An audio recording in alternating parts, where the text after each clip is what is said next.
All right, welcome in. It's Wednesday, hump day, time for total bases and some day baseball. I love the midday weekdays because we get baseball pretty much all day. I'm here with Tokyo Brandon, Brian Leonard.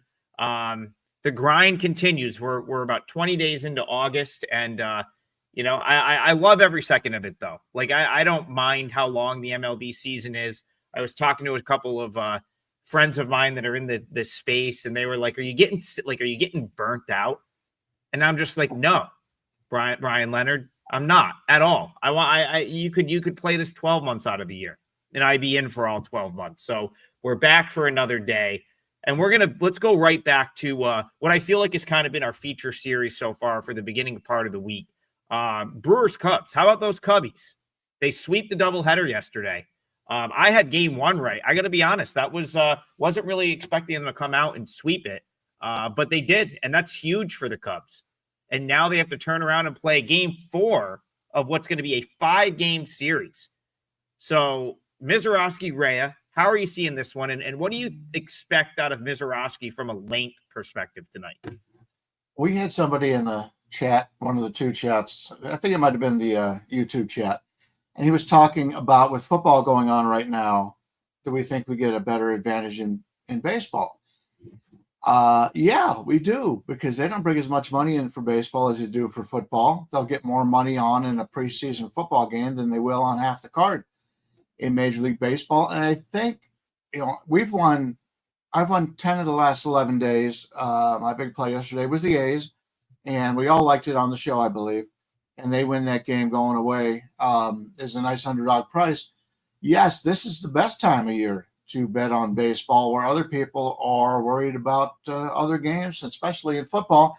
And college football starts this week. So, yeah, we've gotten some really good numbers, and I think we can take advantage of that. We're going in this Milwaukee series. Jacob Mizorowski comes back.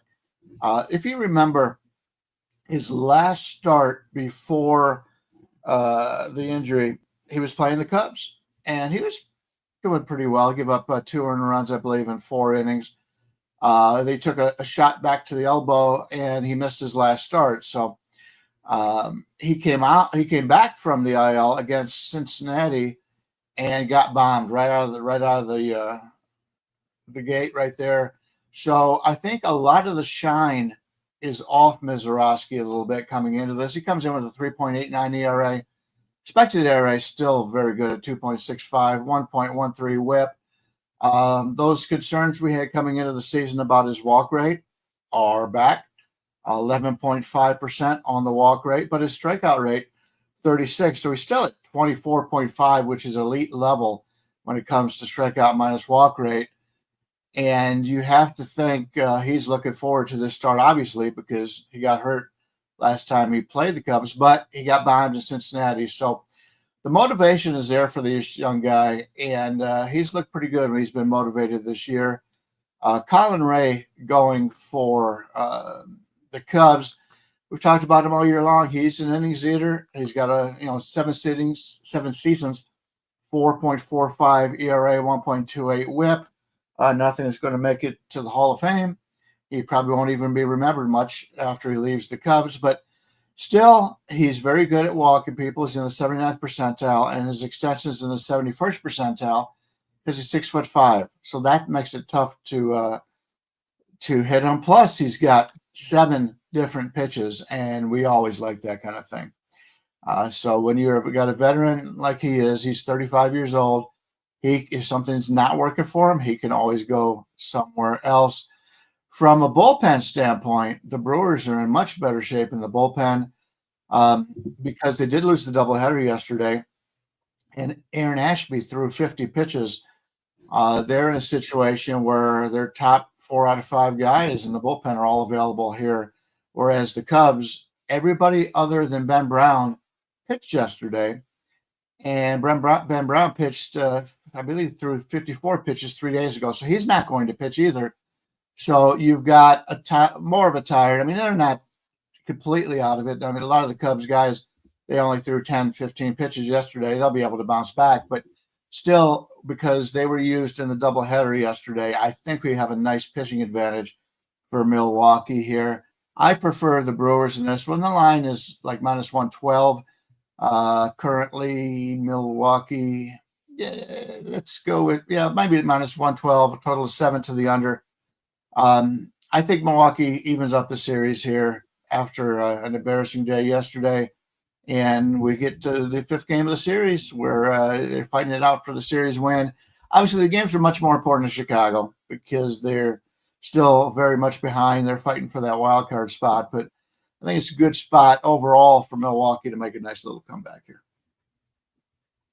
Yeah, Brian's hot right now. I went 4-0 in MLB the day before yesterday. I went 6-0 in MLB yesterday. So it's going well. Nice day. And I did have the Minnesota Twins team total under. I had the Yankees.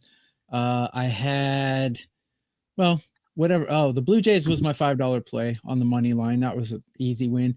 Everyone was worried about them missing Vlad. But I mean, let's face it, Vlad's replacement's probably better than anyone in the Pittsburgh lineup. So it didn't really matter, which is what I figured. So on to this game. I'm going to go with the Brewers here because it's a perfect spot for them. They lost to yesterday. They come back with the better pitcher. They have the better bullpen and the better hitting. And if you look at the pitchers' numbers against the batters they're facing today, Mizrachi, great numbers against these batters. He's got a 176 average against and a 440 OPS. Granted, the sample size is only 17, but that means he's got probably 1 or 2 starts against him, and he's held them down very well. Rhea against the Brewers, not so good. 20 at bats against, 450 average against, and a 976 OPS. Anything over 750, in my opinion, is not good. So that's 200 points over being not good. Brewers are just a better team right now. Cubs are not hitting well. I don't look at yesterday on purpose. I do kind of like for a spot situation, but just because a team scored a lot of runs yesterday, that doesn't mean all of a sudden they're a juggernaut. Brewers overall better team here, so better pitcher as well. I would take the Brewers. One alarming stat though is Mizrachi on the road has a 7+ ERA. That's a little worrying, so that'll make me knock it down to a small percent. So I do think I like the Brewers as well, but I guess I do think it's worth pointing out that they have the luxury of making some business decisions over the next 6 weeks or so. Like, for example, Mizrachi's not throwing more than 70 pitches here. Like, that would be crazy. And I don't think you'll see him. I don't think you're going to see him throw more than 80 the rest of the season. I think you're probably looking at 75 is probably the target for him. If you look at his most recent starts, it's like, I don't think he's exceeded 80 pitches since the All-Star break. And that's by design. It's not just because, he got sort of roughed up by the Reds. So, best case scenario, which I still think is worth, like, I'm still fine with this because of the bullpen situation. So because the Brewers have a pretty fresh bullpen, I mean, you get 3-4 good innings out of Mizrachi. Let's say he gives you 4 good innings. In some cases, that's maybe not enough to justify the price tag. But in this case, knowing that you really have options after him, I could get down with the Brewers here for that reason. So I think Mizrachi will be better than he was in his previous start because it's like his stuff is so good. He's not going to get blown up very often. So, like, let's say he gives you 4 solid innings. Brewers should be fine with the bullpen arms that they have. So, yeah, I have a pretty strong lean toward the Brewers as well. But just understand, because someone was in the comments like, you're crazy to suggest that the Brewers are going to be a 500 team the rest of the way. Well, it's like they've already done what they needed to do, right? They're 30 some odd games over 500. They have like an 8 game lead in the division. They have the best record in the National League right now by like 7 games. So don't be surprised if this is a 500 team the rest of the way, because they don't need, like, and it's not because they're not still an elite team. It's that they're not going to need to sort of like max out on resources like some of these other teams need to do. Because right now the Brewers' main goal is get to the playoffs healthy. Let's make sure we've got Mizrachi, going to the playoffs where he can go a full start. So I do think that's like, it's not the worst spot for the Brewers, but like, just this isn't going to be the juggernaut over the next 6 weeks that you saw over the previous 6 weeks, because they just don't need to be. And I think you'll see them manage according to that. So I do lean here toward the Brewers, but that's probably why this is priced where it is, because minus 110 on the Brewers seems like a gift here, but I think you have to take some of those other things into consideration. All right, let's go to a couple new people. First of all, DN, new member. Thank you. We get the alert. We got a new YouTube member. That's huge for us. So if you're not subscribed to the YouTube channel, and you can, it takes a couple seconds. It's free. That greatly helps the show. So it's very much appreciated. Likes and subscribes, but specifically the subscribes are huge for the show. So we very much appreciate it. And yeah, all the comments on the show are awesome as well. And the one, I just want to point one thing out before we go to the next game. I don't think we're at the point where the books really have abandoned MLB yet. I still think the lines are pretty sharp right now, but like give it a week, like let college football start this weekend. I think you're going to see some very soft lines in Major League Baseball. And where I think they really struggle is they don't keep up with the roster moves. Like that's where they get burnt, is they can't keep up with all the roster moves. Rosters start to expand, guys get called up, and it's just not baked into the line. So that's a great point by whoever made that comment, and I'm glad Brian remembered to bring it up. All right, Sonny says, are the Yankees bats awake or what? Well, TV loved the Yankees yesterday. They got it done. I got to be honest. I was all ready to play them. I got a little scared with the line move in that game. The Rays took some serious money yesterday to sort of drive that down. I think it went off like minus 120 or something of that nature. But the Yankees was clearly the right side. So Brian Leonard, we'll go to you. Are the Yankees bats awake? And can they do it against Drew Rasmussen here, who looks like the Rays might have a little bit of a pitching edge in this one? The Yankees are now third in baseball the last 2 weeks with the 137 WRC plus. Tells you how quick it could turn around, because the hottest team in baseball hitting-wise in the last 2 weeks, the New York Mets, with a 146. They were dead last just a few days ago. So they've really picked it up, and which is one of these reasons why I use the recency a little bit. I started the year looking at season to date and then doing month to date, and I agree with Brandon. He uses the shorter time frame, so you can put a little bit more in perspective that teams get hot, teams get cold, and you got to take advantage of it when they're in that situation. But we're looking at, for the Yankees here, we've got Schlittler against Rasmussen. Rasmussen comes in as the slight favorite, about a 120 favorite.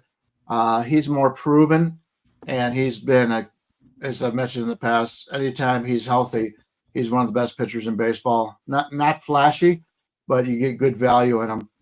And the Yankee starter going today, and the total of that is 8.5. But the Yankees are hitting much better now than they were before. If you take a look at Schlittler in 6 starts so far this year, 3.94 ERA, 4.56 expected, 1.52 whip. That's our major concern here. His fastball velocity is excellent. He's in the 95th percentile in that regard. His average fastball is four-seamer, 98 miles an hour. That's 3 miles an hour better than the average right-hander in Major League Baseball. He does throw 5 pitches, but by far his four-seamer he uses the most, 57%. It hasn't really hurt him thus far because he does have that extreme fastball miles per hour. But if that continues, he's going to have to develop some other pitches to help him out. And he's going up against a pretty good Tampa Bay team that's got some depth. Although I will say they've had some injuries lately. Obviously, their first baseman, DH, was hurt earlier. Yandy Diaz was hurt yesterday. They had another guy get hurt yesterday. So it'll be interesting to see what Tampa Bay throws out as a lineup today. And we just spoke about the Brewers. The Brewers shortstop, not a major offensive player, but he's been hitting better lately. He may be out, and he's an excellent defender. So that's a concern there for the Brewers. But Rasmussen's been very good, and I usually like to play him. The problem is I don't want to lay the 120 here. I think Tampa Bay's got an advantage in their starting pitching here, but because of some of the injuries and some of the guys who may not play today, The Yankees definitely have the advantage in hitting since they've been able to put basically their DH out in the outfield. That gives them another great bat. The veteran Stanton usually just DHs, but they've been putting in the outfield. He's not pretty, but he's been getting it done out there, and they've been letting obviously their best player DH. So that helps them a little bit here. The Yankees offense has been really good lately, and this is probably about as deep as they've been in quite some time. So we've got Tampa Bay pitching against the Yankees hitting. I think the line's about where it should be, so I'll be passing. Yeah, I pretty much agree with that. And by the way, guys, I have my MLB plays up already today on a 10-0 run in MLB, 6-0 yesterday, 4-0 the day before. I'm sure these guys are going to have something up too. I have a free play in MLB up as well. Go to WagerTalk.com and check out our pages.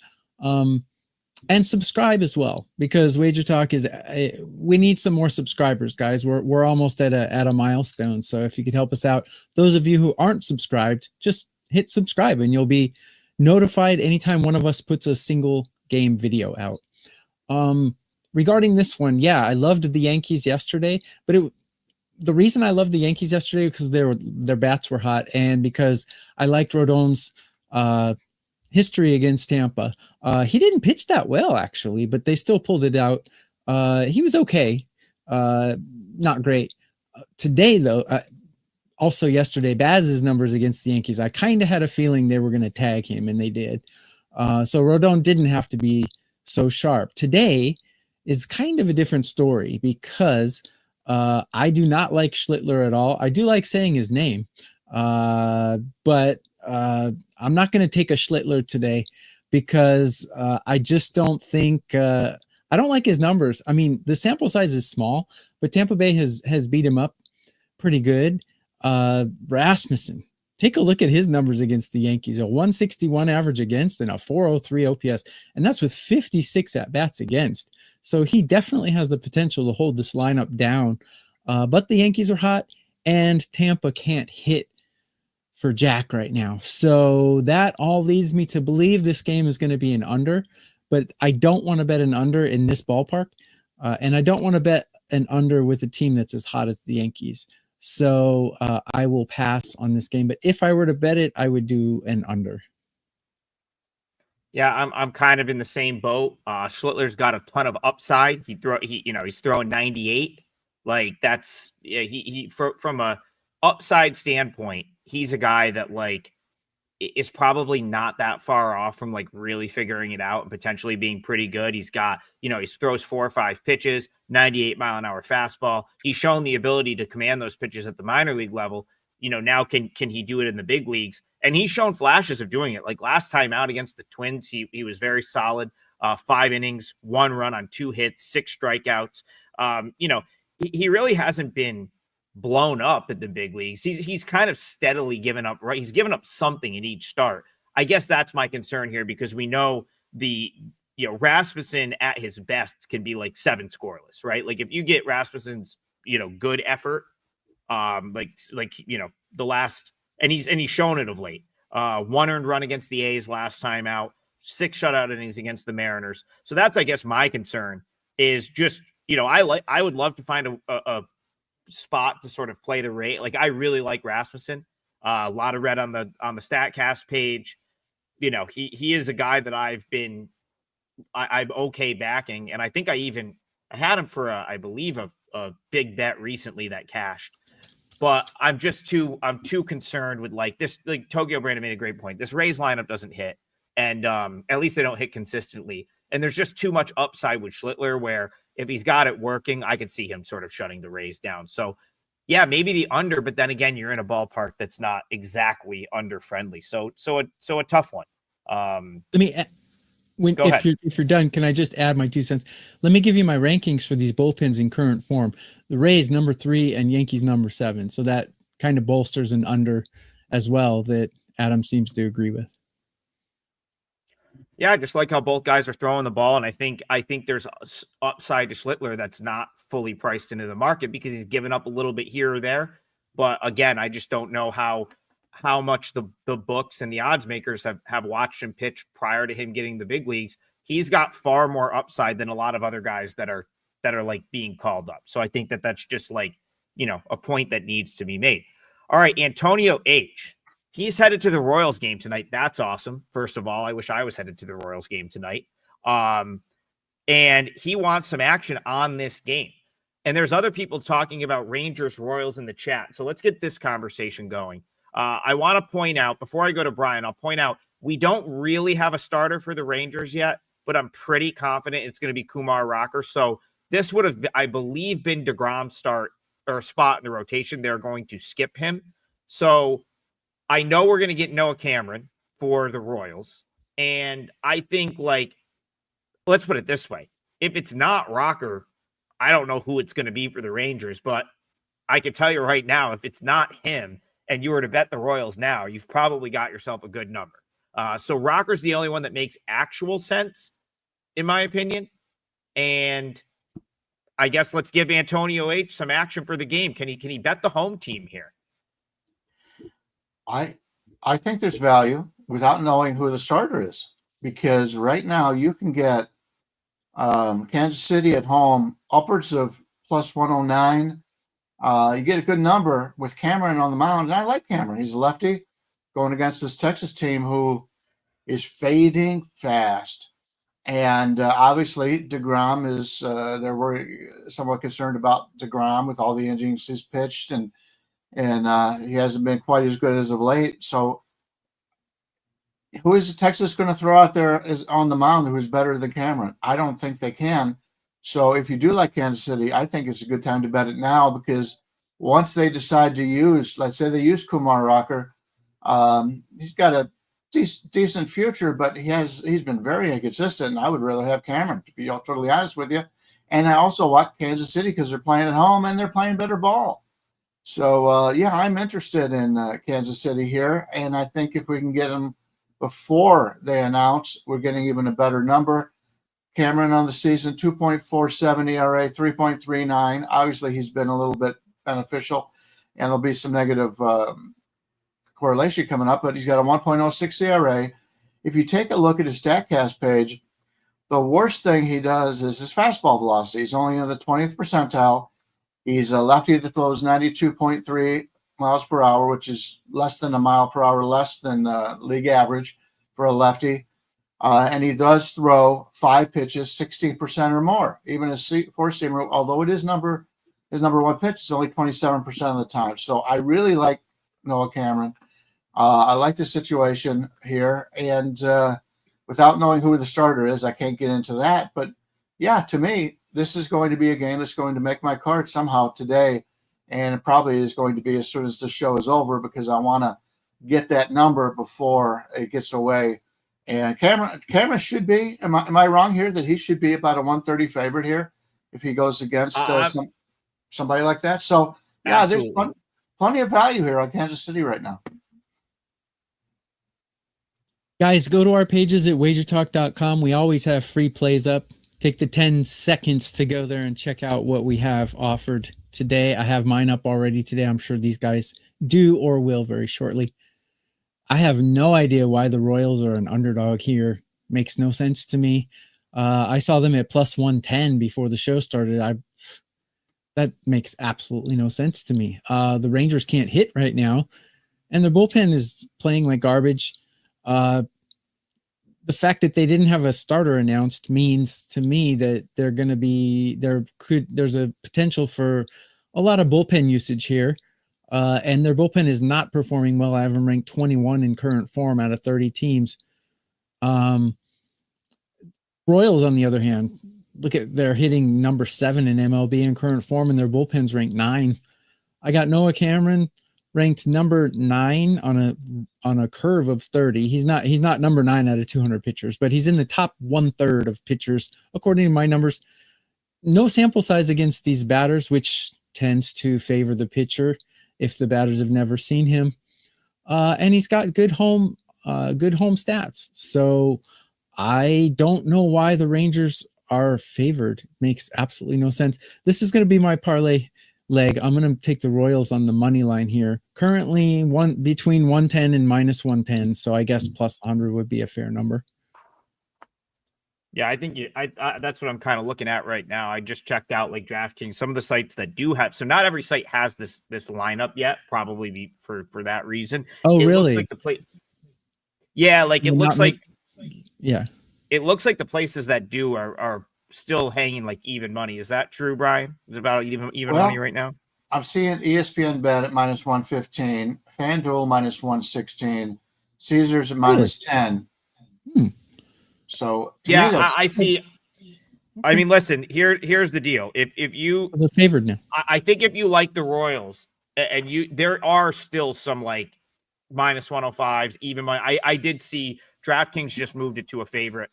They were like plus 102 before I got in the show. I think it's like minus 105 now or Minus something like that. 101 is what Russell's saying. Okay, minus 101. Yeah, like the point is, there's Plus almost 100 no on way. MGM. There's almost no way like you're not locking in a good number by taking the Royals right now, and it goes back to what everyone's saying. Kumar Rocker, I feel like has been sent down 3 times this year already, and last time out down at AAA got bombed. Granted, it was in Albuquerque, but still, like it shouldn't really matter. That's not Albuquerque doesn't have a great lineup right now, so it's like, yeah, it was altitude, but you still can't be getting blown up by that team. So I don't see how there's any way it's not him, because if it's not, then maybe if it's, let's put it this way, if it's not Rocker and it's a like somehow a collection of Rangers depth arms, then the Royals should probably be like minus 140. So I think you're on to that's going to be a good bet. I would take it even if DeGrom was starting. I would take the Royals today. Well, yeah, I mean, it would obviously be a much different price, but yeah, I think there's, shout out to you, Brian, at the trade deadline. You were the one person. I don't think I heard many people sort of pumping up the Royals, and Brian came on this show and said, I think the Royals had a great deadline.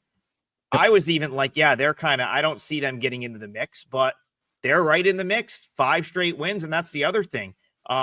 They can't afford to like not keep stacking wins. So it's like they're not in a scenario where, they didn't have a bunch of bullpen usage yesterday. I think Lugo pitched into like the 7th inning. So they're okay. They're set up okay there. And I mean, this is a team that has won 5 straight games. They're now 2.5 games back of the Mariners for that last spot. So the Royals have a lot to play for. And I'll keep going back to that Rangers. Who retired earlier this year? Was it Kevin Pillar? And he kind of talked about how there's like no camaraderie in that clubhouse and just kind of everyone doing their own thing. Yeah, I'm kind of out on the Rangers. I was wrong about them. I thought that they would sort of figure it out at some point. They never really have. And now they look like they're a team that's just going to continue to play their way out. So I can't put you guys off a Royals bet here. And Antonio, I hope you have fun at the game. And it's always fun to cash with the home team. As someone that goes to like 1 million college basketball games, then will bet against the team, which I've done quite frequently over the years. Let me tell you something. It's much more fun when it sets up for you to back the home team. So bet the Royals tonight, Antonio. I think it should be a good time. That's the play. And that's Tokyo Brandon's play for the parlay. So we'll throw it in there minus 110 just to be fair. But yeah, I think Travis said he just put in his bet his second KC ticket, and MGM didn't move the line. So it looks like some of these books are probably going to be asleep at the wheel, because I fired up a local offshore quick and it was still even money. So, again, just see if you can take advantage of that. All right, Brian, I'm going to propose a game, because we're talking AL playoff race, and I want to bring up your Cleveland Guardians, who have called up a guy that I feel like I've been watching at AAA for a long time, even though he hasn't really been there for a long time, but he's just been very, very consistent. And that would be Parker Messick, who looks like he will make his major league debut in the desert today against the Diamondbacks in what is now a massive game for the Guardians, because the Mariners continue to lose. And it's really helped teams like the Guardians and the Royals sort of stay within that 3-game sort of, 2 to 3 games out of that final wild card spot. Parker Messick debut, Guardians looking for a series win against the D-backs. How are you seeing this one? Yeah, Parker Messick, I haven't had a chance to watch him as of yet, but he comes in. This is minor league numbers. 5-6 this year, 3.47 ERA, 1.22 whip, more than a strikeout an inning. He plays for the Columbus Clippers, which is the AAA team. And last year, he played for the Lake County Captains, which is single A plus A plus, whatever. And then Akron, the Rubber Ducks, which to me have one of the worst nicknames in Major League Baseball. Or Minor League Baseball. I understand it. Akron, the Rubber Capital. I went to college there. I don't. Yeah. Who's going to be intimidated by a rubber duck? But he moved 2 levels last year, so he's moving on up. He's one of the guys. He's only 6 foot. He's a bigger guy, 225 pounds, muscular guy, but he's only 6 foot, age 24. They're going to see what they've got out of him. It doesn't hurt him here, I don't think, pitching in Arizona. Arizona's team overall has been a little bit disappointing, but if you watch that game yesterday, the base running on this Arizona team is tremendous. I believe this is the 3rd year in a row they've got the best base running team in baseball. And obviously, Corbin Carroll is terrific. He had 2 triples yesterday. He set the record, I believe, for Arizona on triples in the season. These guys know this ballpark, and they know where to hit it, put it right in those corners. And I still think the Cleveland outfielders are still chasing after those balls. They're taking these weird bounces off the fence and where it goes. But I don't want Fott. Fott struggled. He's still not putting it all together. It'll be an interesting game. 9 looks a little cheap if you're looking for a total in this game. I think both teams could have some success here. Now, normally I like to play on teams bringing up a lefty that the opposition doesn't know about, but I'm somewhat concerned this maybe just be a spot start here for Messick. But those kind of guys, if they have success, they tend to play it 3 or 4 games in a row. We've seen a lot of that. That's where we just talked about Cameron for Kansas City. That was one of the guys that has done that, and he's had a lot of success. So I think the bats will have a little bit of advantage here, but don't know enough about Messick to get involved, so I will pass. Yeah, there's a couple X factors here that are going to keep me off of playing this, but I'll tell you which way I would go if I were to bet it, and I'll be very brief. Messick, when guys get called up, they could go either way. They could go 6 shutout innings, or they could just get bombed for 8 runs in 2 innings. So I don't know which way it's going to go. So I'm not going to mess with that side of it. However, we do know what Brandon Pfaadt is. He's a pretty good home pitcher, and he's got decent numbers against these Guardians batters. And the Guardians, I have them ranked 26 in hitting current form right now, which is pretty low, and I got the Diamondbacks ranked higher. If anything, I would take the Diamondbacks. It's because they have it's so hard to call Brandon Pfaadt a reliable starter, but compared to a guy who just got called up, I guess he's more reliable. Too many X factors for me, so I'm not going to bet it. Yeah, just 2 things real quick.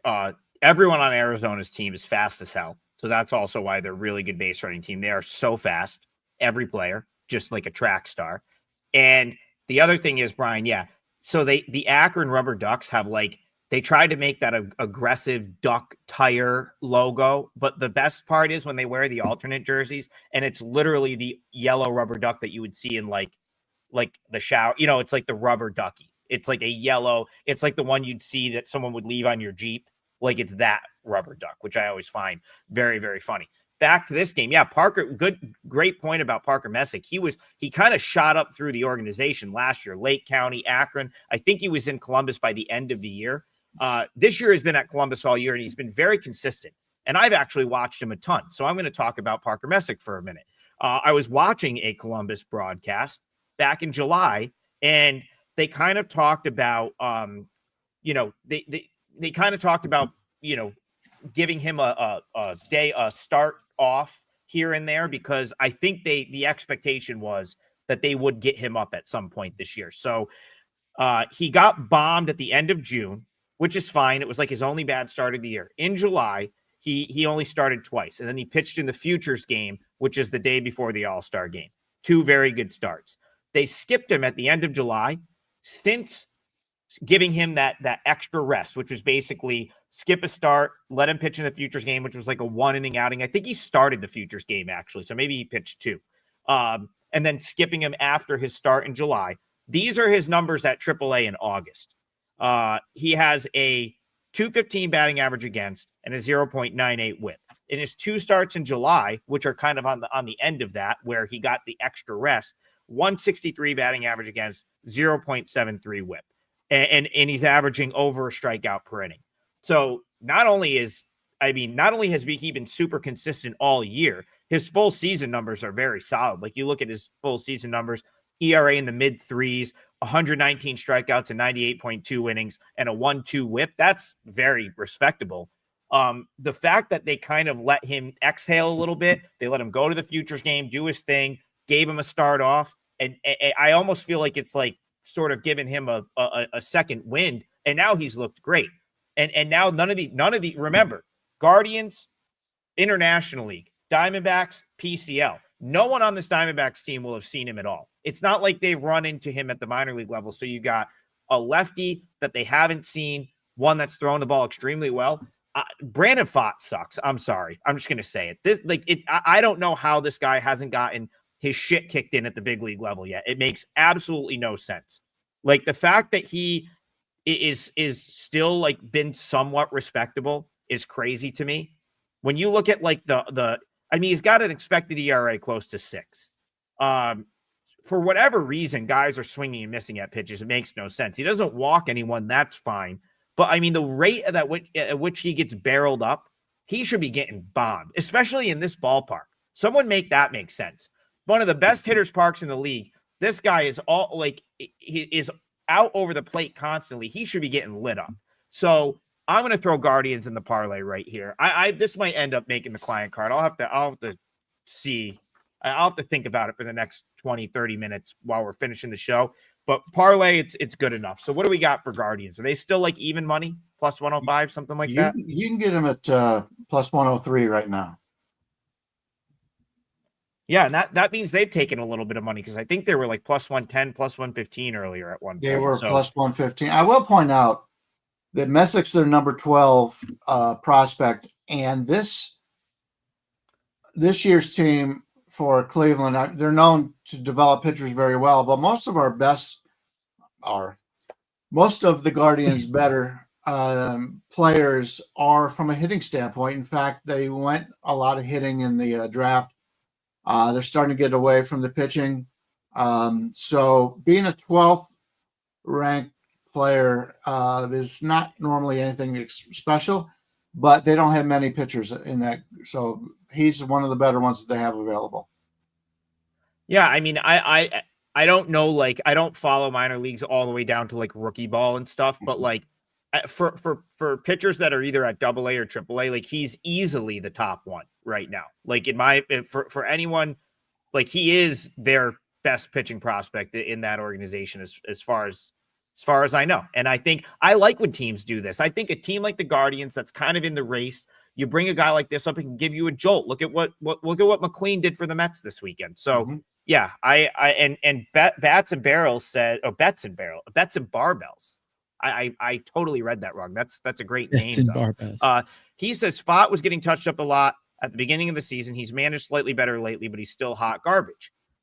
I couldn't have put it better myself. That's well said. So yeah, we'll throw the Guardians in the parlay.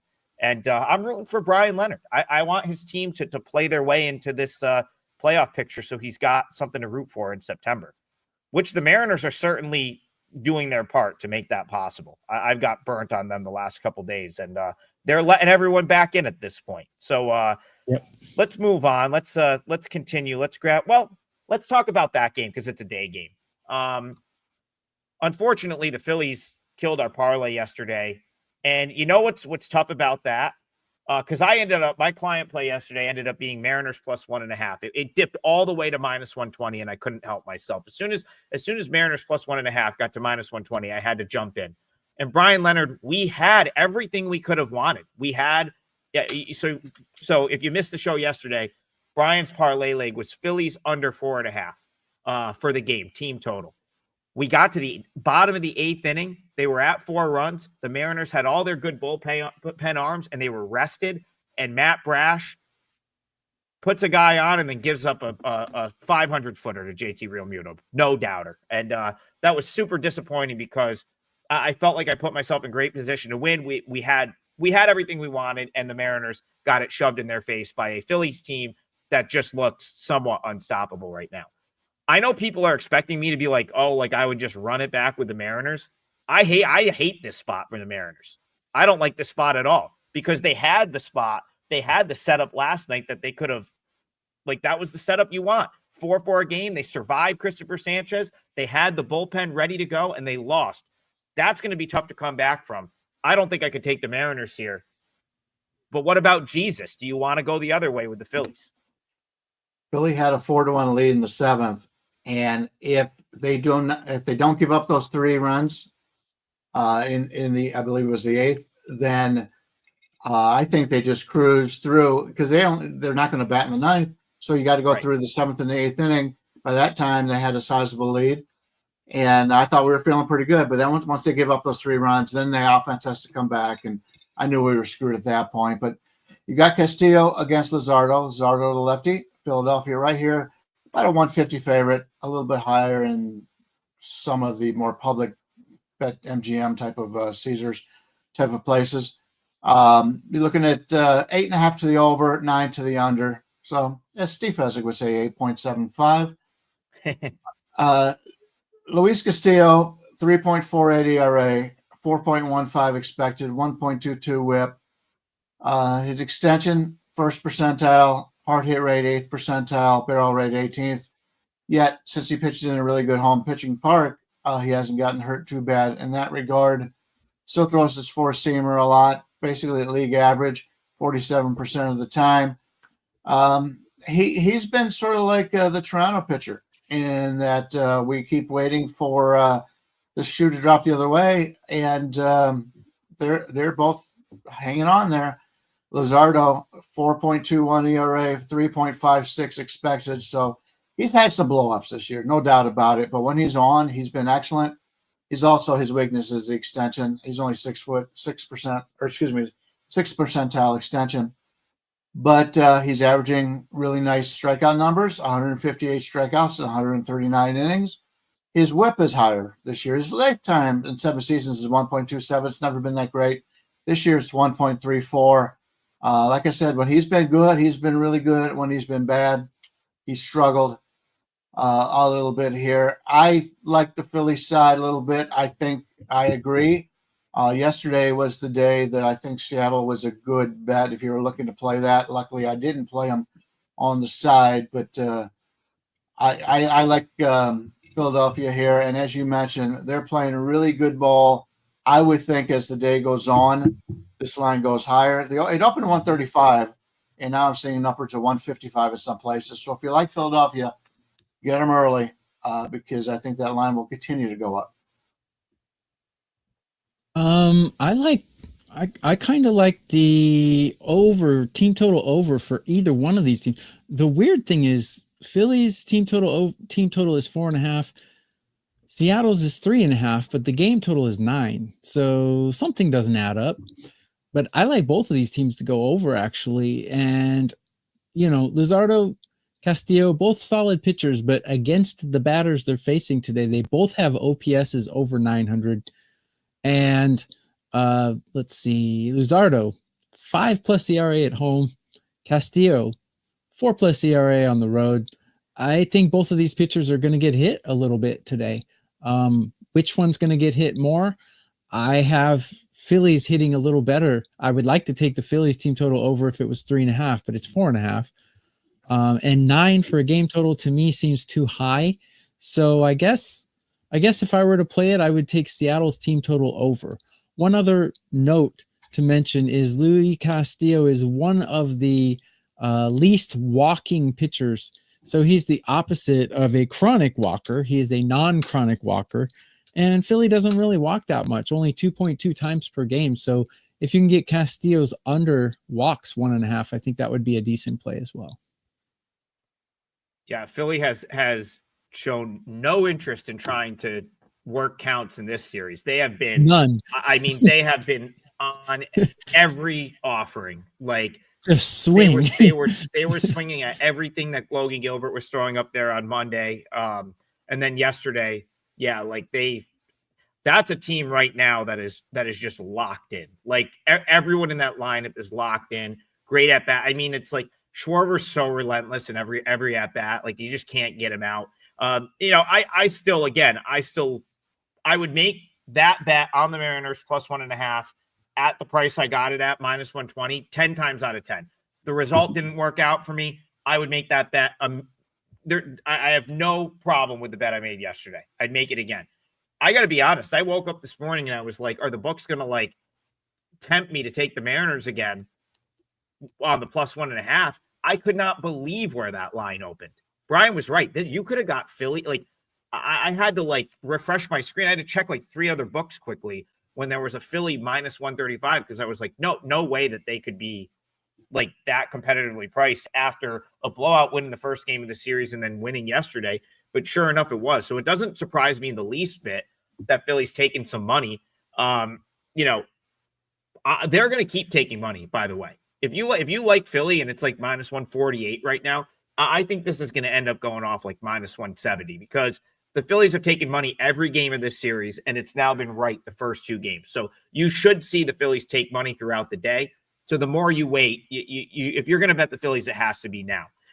The thing is, I don't think it's going to be like yesterday where the Mariners are going to get into range to play, and I don't really want any piece of Castillo. I saw some upside with Bryce Miller yesterday. Castillo doesn't really offer that same upside. He's been around forever. The Phillies have seen him. There's a much bigger book on him at this point. I would be, I'm not saying the Mariners can't generate a little offense, but this just doesn't feel like the spot to go to war with Castillo. So pass, but I can't really talk you off Phillies if that's how you want to play it. Go ahead, Brian. Yeah, I just want to go to my game for my parlays. You guys have already given them out already. Yeah, let's go. And we're getting a little bit shorter on time. This is what I would call, I've been doing this for 45 years. I grew up going to high school with Phil Steele, who runs North Coast Sports, puts out the Power Sweep newsletter. So I've always been into sports gaming, even when I was a teenager. I've been releasing plays for about 45 years. This is a game that I've seen happen so many times over the years, and I've learned to spot it. And that's going to be the Chicago White Sox at the Atlanta Braves. First off, this is the 3rd and final game of the series. Both teams will be off tomorrow. So this is a getaway game for both these teams. And they're getting away and they get to relax and take a day off. That means a lot this time of year. So not only that, but the last 2 days, there's been 21 and 23 runs scored in these games. So the offenses, as Marco would say, would be fat and sassy, whereas the pitching staffs are really in a situation where they've been used up a little bit and we need some length out of the starters. The great news is Martin Perez is on the mound for the White Sox. Going in the season, I followed the White Sox a lot in the preseason. He was the team leader in the dugout from the pitchers. He's a veteran. He's been around a long time. He took over those responsibilities for the White Sox in the preseason. And obviously he's had injuries and this is his first game back. Now coming back here, I think that's going to be an advantage for a White Sox team that we got some good value out of the second half of the season early on, but the pitching has really struggled as of late. I think that's going to be a big help to them. He'll go out there and he'll give them as much as he can. He'll throw 80 pitches if he can and shorten the game. Hurston Waldrep, we've heard about him for a while. He's a guy that's really Atlanta. He's the future of Atlanta's pitchers a lot because all the other ones are hurt. But I watched that game against Cleveland the other day, and he was amazing. He had those Cleveland bats flailing, a team that usually walks pretty well. They didn't have a clue against him.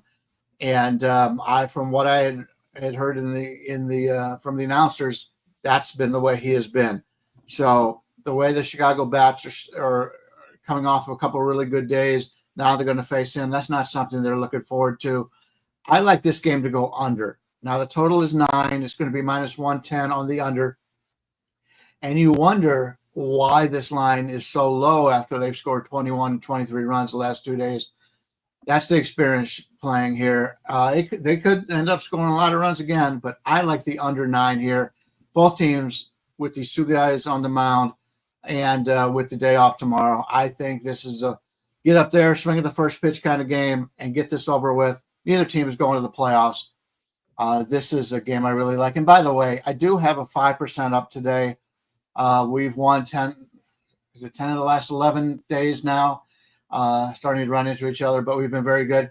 80% on our 4% and higher plays in the month of August. Love this play. It's not this one. It's something else, but I love this play. It's a 5%, and you can pick that up right now. Grab Brian's 5%, but 80% is unreal. I mean, anyone who does capping for a living knows that if you're 57% or higher, that's unreal. So 80% is just unheard of. That's great. I'm on a 10-0 run in MLB, and I have my MLB play up today.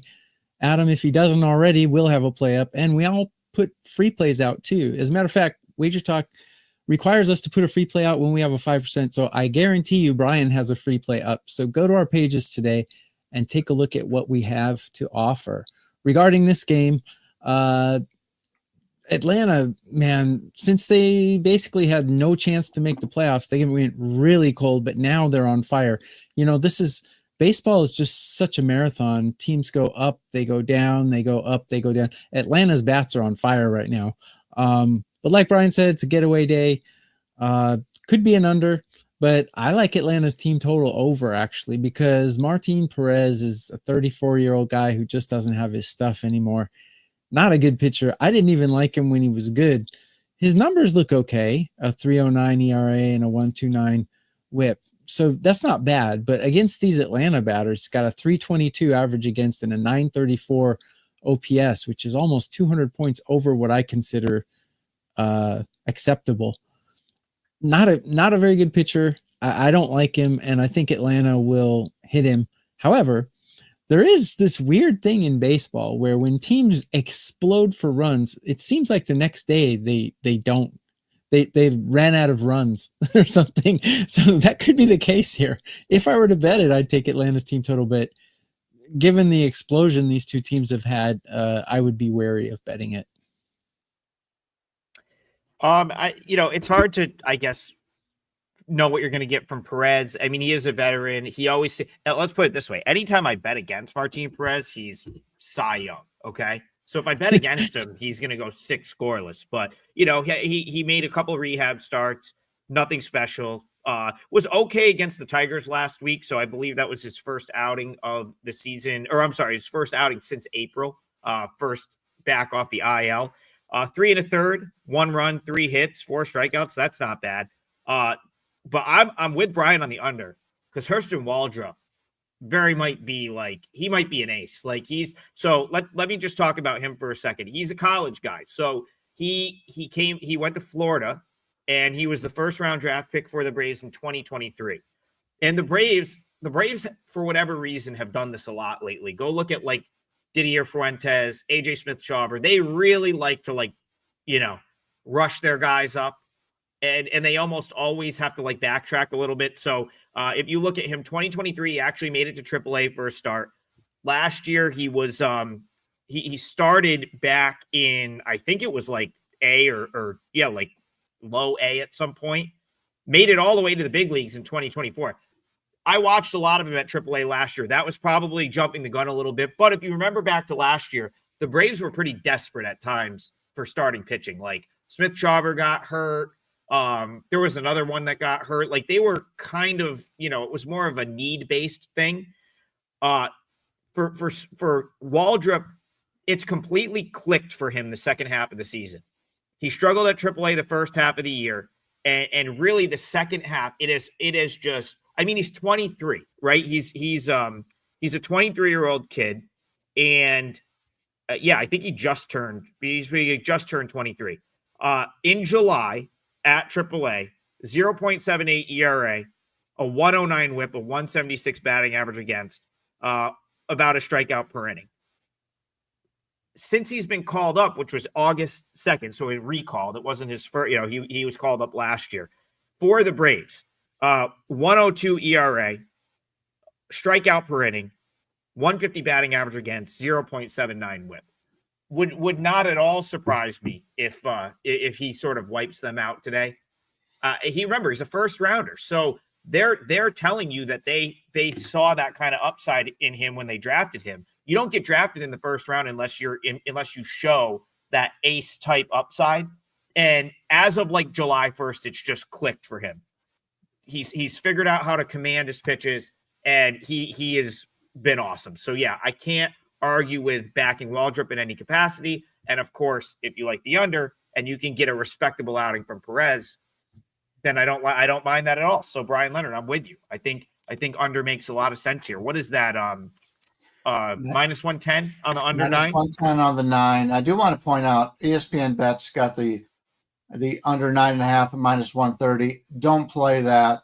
The going from 9 to 9.5 is not worth 20 cents. So even though it's you look like you're getting up an extra half. If you've watched Steve Merrill talk about it in the past, he really lets you know that the odd numbers are much more important than the even numbers in baseball when you're laying numbers on totals. So yeah, you're already getting the 9, so it could be 4-4 in the 9th inning, and they score a run in the bottom of the 9th, and you still get a push out of that. It's not worth it to pay that extra 20 cents.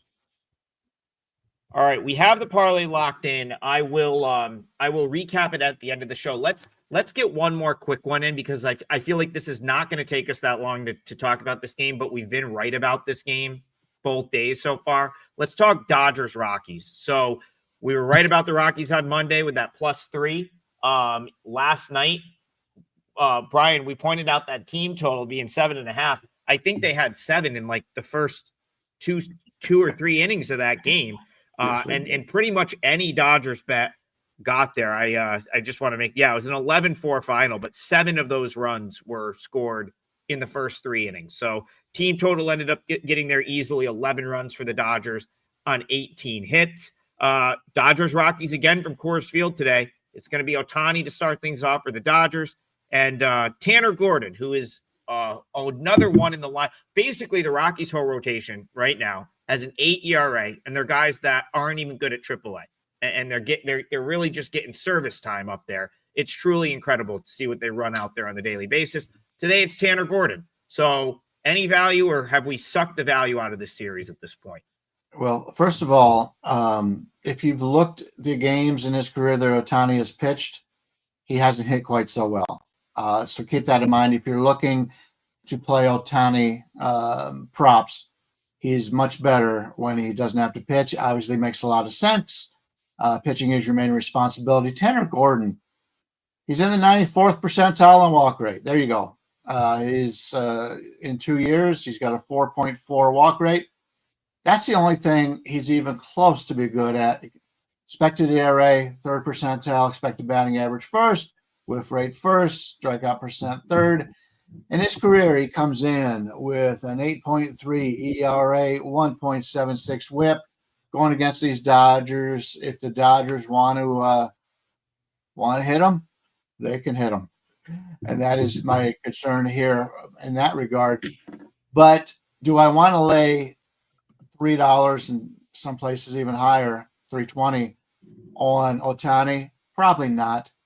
I think it's one of those games that the Dodgers get enough runs and they let Ohtani go, 4. There's been talk about 5 innings. We'll see if that goes. If against these batters, he could go 5 innings, but the rest of the bullpen, they get some of the guys in the range guys, your 6th, 7th, 5th, 6th, 7th, 8th inning guys. I would see those going. I don't see a situation where this game is going to be that close. Maybe play the Dodgers -1.5 because you're getting the full 9 innings out of them. But they should be able to hit Gordon. It all depends on how it is. And we've talked about the Dodgers all season long. There's certain games they get up for, certain games they don't. So it makes it tough to bet them in a big number like we're going to have today. So slightly lean with the Dodgers, maybe at -1.5. That's about it for me. Tanner Gordon has allowed 26 earned runs in his last 4 starts. And if you think that's because of the air in Colorado, 2 of those starts were on the road. Granted, they were against really good hitting teams like the Diamondbacks and the Blue Jays, but the Dodgers are a pretty good hitting team as well. I think I like how Ohtani has been pitching. You know, you can't bet minus 300, or we can't, as professional cappers, advise you to do that. But if you have a book where they allow you to alt numbers, you know, in the first 5 innings, Dodgers -1 is only -160. I think that's huge value. Dodgers -1 in the first 5 innings. If they're leading by 1 after 5 innings, it's a push. There's zero risk to take that.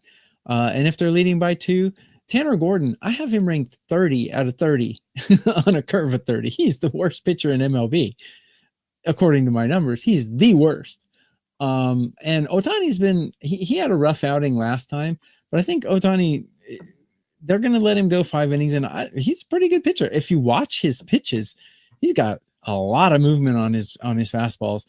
And granted, his bat does tend to slip a little when he's pitching, but that's understandable. I mean, you're doing double duty.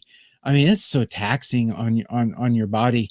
But I think Dodgers -1 in the first 5 is well, nothing's easy money, but I think I'm surprised it's only -160. So that would be how I would go on that. I'm not a big props guy, but I do think there might be a way to play some Dodgers props here. So the way that the market, I feel like, it's hard to find value Dodgers props over in a game like this. They're most of them are going to be juiced up. But I do think that the guys that tend to get more sort of juiced when you're talking about Dodgers props are going to be Ohtani, and Brian just gave you a good reason why to avoid him. He's pitching today.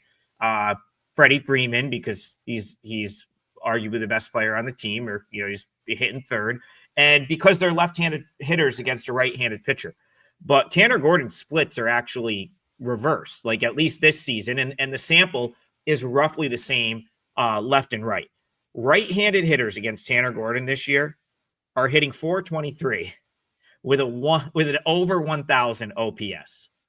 So maybe you can find a decent way to bet like a Will Smith prop if he's in the lineup, or like a Teoscar prop, or maybe like go down the list a little bit with a right-handed batter that's not as in demand from a prop standpoint, because the runs are probably going to come. You're probably still going to get your 5 at-bats, like whether they're batting 5th or 6th in the lineup. So I would say find a right-handed hitter that maybe has good splits against right-handed pitching that isn't one of the top guys in this Dodgers order, and maybe play some props with them, because they got to give you prop value somewhere. If they're going to, if they're going to make Ohtani and Freeman they're somewhere down the line, you're going to have a guy that has a little bit of value. So like Betts Barble says, maybe Andy Pa has total bases. Yeah, something like that.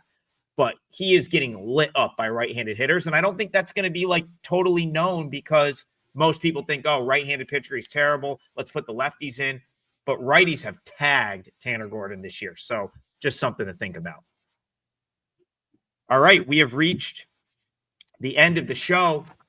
We have the 3-teamer plus 647 today. That's exciting. Let's see if we can get one of these bigger ones. Pretty much everything -110 or better. We've got Tokyo Brandon, Royals -110. I'm going to go with the Guardians plus 103. And then we've got Brian Leonard. He's going to go White Sox Braves under 9. Comes out, I ran it quickly, plus 647. So we cashed the parlay on Monday. We were an inning away from getting it yesterday, so we didn't get it yesterday, but hopefully we can come back and cash here. TB, do you want to you want to do one more quick promo before we get out of here? Yeah, Brian's got a 5%er. I have an MLB out. Adam, do you have anything out yet? No, but I'll put something out at some point. Listen, I think I'm still 1 over the last 30 days. I've been really hot, but I lost my 5%er on Monday. I split yesterday in a game that I went 1-1. I felt like I should have went 2-0. So I think your best move is to ride Brian on that streak with his big play. So yeah, I mean, I'll have something up, but if you're going to buy something, I think you should buy his 5%er. So yeah, and guarantee Brian has a free play up, and I guarantee you I have a free play up, and I guarantee you Adam will have a free play up. And A lot of people complain that we don't give out picks on this show, but you know what? This show is about giving knowledge. And if you can't make picks out of the information we've given you, then I don't think I can help you. So go to our pages at WagerTalk. Take the 10 seconds to see what we're offering. Yeah, we also just gave 3 picks that are -110 or better. So I don't know what people are talking about. And I'm going to recap it one more time. It is our 3-teamer for today. TB, Royals -110. We also have someone boots on the ground there from the chat. So he's going to get that home for us. Good luck. Guardians for me, +105, +103, +105. And then White Sox, Braves under 9. So that's the 3-teamer. Royals, Guardians, White Sox, Braves under 9. All full game. Let's cash a 3-teamer. Hope everyone has a great day. And we'll be back in the morning. More Total Bases, 9 a.m. tomorrow morning. See you guys then.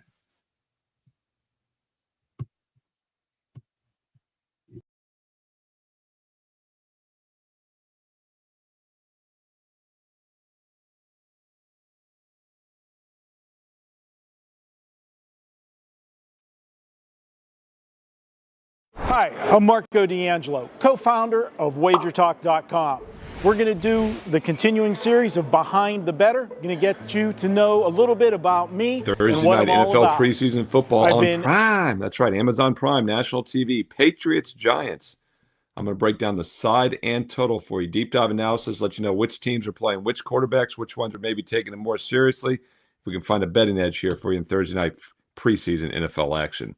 Hi, this is Steve Merrill, WagerTalk.com, right back here on Wager Talk TV. And it's week 3, the final week of the preseason. Back in 2020, we had no preseason games. The COVID shut down. And then in 21 on, they decided to go to 3 weeks. And it's definitely mixed things up because in week 3 used to always be the dress rehearsal for every team in the league. And then they would take week 4 and just play backups. Now we get a mix of it in weeks 2 and weeks 3. Looks like both teams are not taking this game too serious. As they feel like both they've gotten a lot of work for their starters. They both know who their starting quarterback is going to be. It's going to be Drake May for the Patriots, Russell Wilson for the Giants. And with that said, we've still seen a huge line move. The Patriots actually briefly opened as a road favorite in this game. Not sure why. The Giants are now a 6.5-point favorite as we're heading into a closer. I'm doing this video actually on Tuesday afternoon, a couple days before the game because I wanted to get it out early to you. I don't expect much movement, though, as everything's kind of priced in.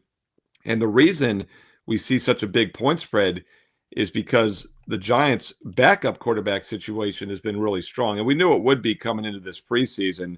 In fact, they had 3 ex-NFL starters on the rotation. Russell Wilson, who looks like he's going to be the number 1, Jameis Winston, and even Tommy DeVito, who started some games recently. But Jackson Dart, the rookie out of Mississippi, has been the real surprise, and he's actually been better than any of them. So they do have a great quarterback rotation, and that is why the Giants are 2-0. But then you read a little bit deeper, you can see that the Giants have gotten all their starters. Brian Daboll said that we've gotten our starters 30 to 37 plays, which is where we want to be. So they really don't need to play them much in this game. And the reason this line has moved is because Jackson Dart is expected to see the majority of the snaps. Russell Wilson might make a brief appearance, maybe a little bit of Jameis Winston. Not even sure DeVito is going to play. But Dart has been fantastic. There's no question about it. The thing is, though, the Patriots are also 2-0 this postseason, and their quarterback situation is, as I said, Drake May is going to be the starter. It looks like Dobbs is going to be the backup. And then we had Woodridge playing some minutes. He looked really good against the Commanders, mediocre last week against the Vikings. But both teams have had good quarterback rotations. They've gotten good plays so far. They're both 2-0 in the preseason. They both have scored a lot of points in yardage. So I really don't know if the Giants should be a 6.5-point favorite. I get the Jackson Dart love, and he has been as good as anybody in the league so far. But I think this is kind of priced to perfection. Keep an eye on this line. I wanted to get this video up to you a couple days before the game. If you get a 7 or more, I would probably step in at that point and start taking the Patriots. Once again, taking dogs of 7 or more in the NFL preseason on the blind has been a winning play for decades, especially in what I think is now meaningless week 3. Both teams are 2-0. Both teams have said they've seen their starters enough. Limited action for them in this game. Is Jackson Dart really worth a full touchdown? We'll find out. He has been so far, but I think he's priced to perfection. I would lean Patriots here. Definitely would like them more if you can get that key number of +7 by kickoff on Thursday night.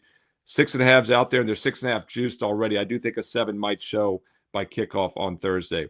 As far as the total in this game, very hard to make an argument for the under. But once again, both quarterback rotations have looked good. The Giants especially have been very good offensively. Their defense was suspect, though, in that game against the Bills. Keep in mind, They won that first game against Buffalo, but they gave up over 7 yards per play. And then the Bills, when he got shut out last Sunday night, looked awful at Chicago. So I do think the Giant defense is still suspect. They did look a lot better, though, against the Jets. Shut down Justin Fields last week. And once again, it does look like a vanilla game for both teams. So a little risky to take the over 37.5, 38. But once again, if you're playing the total, the over is probably the only way to play it, as Dart has been explosive in the postseason. It's also a little bit of a hedge. If you play the Patriots and you play the over, Patriots cover might be a lower scoring game, but you're going to hedge out a little bit there. So I do lean over, lean Patriots. Would like New England better, though, if you can get that key number of +7 by kickoff. And this is at 8 o'clock Eastern Thursday night on Amazon Prime. Hey, comment below. What are your thoughts on this game? You know, week 3 preseason, definitely a little bit random. We normally see a lot of backup minutes, so I'm not sure the Giants deserve to be nearly a touchdown favorite. But what are your thoughts on this game? Side, total. What other NFL preseason games have caught your eye here in week 3? Include some analysis if you have time. Let's learn and earn and win together here on Wager Talk TV. And if you're liking these free play videos, all I ask is a thumbs up, like, and a positive comment below, and I will keep them coming. Baseball free videos throughout the week. College and pro football regular seasons are right around the corner. In fact, I have the first college football game of the season, and it's a big one this Saturday in Dublin, Ireland. Top 20 matchup. Iowa State, Kansas State, Big 12 conference game. It's a huge game, and I have free plays on both the side and total for you in that college football kickoff at noon Eastern this Saturday, and that video is posted right now here on Wager Talk TV. And keep in mind, when you subscribe to Wager Talk TV, make sure you click the bell for an instant alert so you know when these free play videos are posted each and every day. And once again, if you're finding them useful, thumbs up, like, positive comment below, because I do truly read the comments and I reply back. By the way, if you want my personal best bets each and every day, it's quite simple. Go to my page, stevemerrillwagertalk.com. If I have a play that I'm personally using, my clients get it as well. It's been that way for the last 29 years. I started in August of 1996. It's been exactly 29 years. This will be my 30th football season beginning this month. And it's always been simple. If I use a game, my clients get it. I have one set of selections, my personal best bets, and I'm very selective, maybe 1 to 3 plays per day on average, which means that last cut's a pretty strong opinion as well. And I post that for free for everybody as a bonus free play. Once again, best bets and then the bonus free play for everyone every day on my page right now. Check it out, stevemerrillwagertalk.com, and get there quicker with shortcut wt.buzz/SM. And while you're there, how about getting the rest of August for free? That's right. Sign up for September, you get the rest of August for free. So the sooner you get on board, the sooner you buy September, the more days of August you will get for free. That includes college football, pro football, and Major League Baseball on a daily basis. And this is a great time of year to get on board. You know, everyone sleeps on baseball here with football about to begin, but that's a huge mistake. In fact, we finished last year's baseball season on a 57-28 run. Over the final few months of baseball last year, 57-28 for my clients. So don't sleep on baseball. We have baseball on a daily basis here all the way through the World Series, nearly 2.5 months to go still.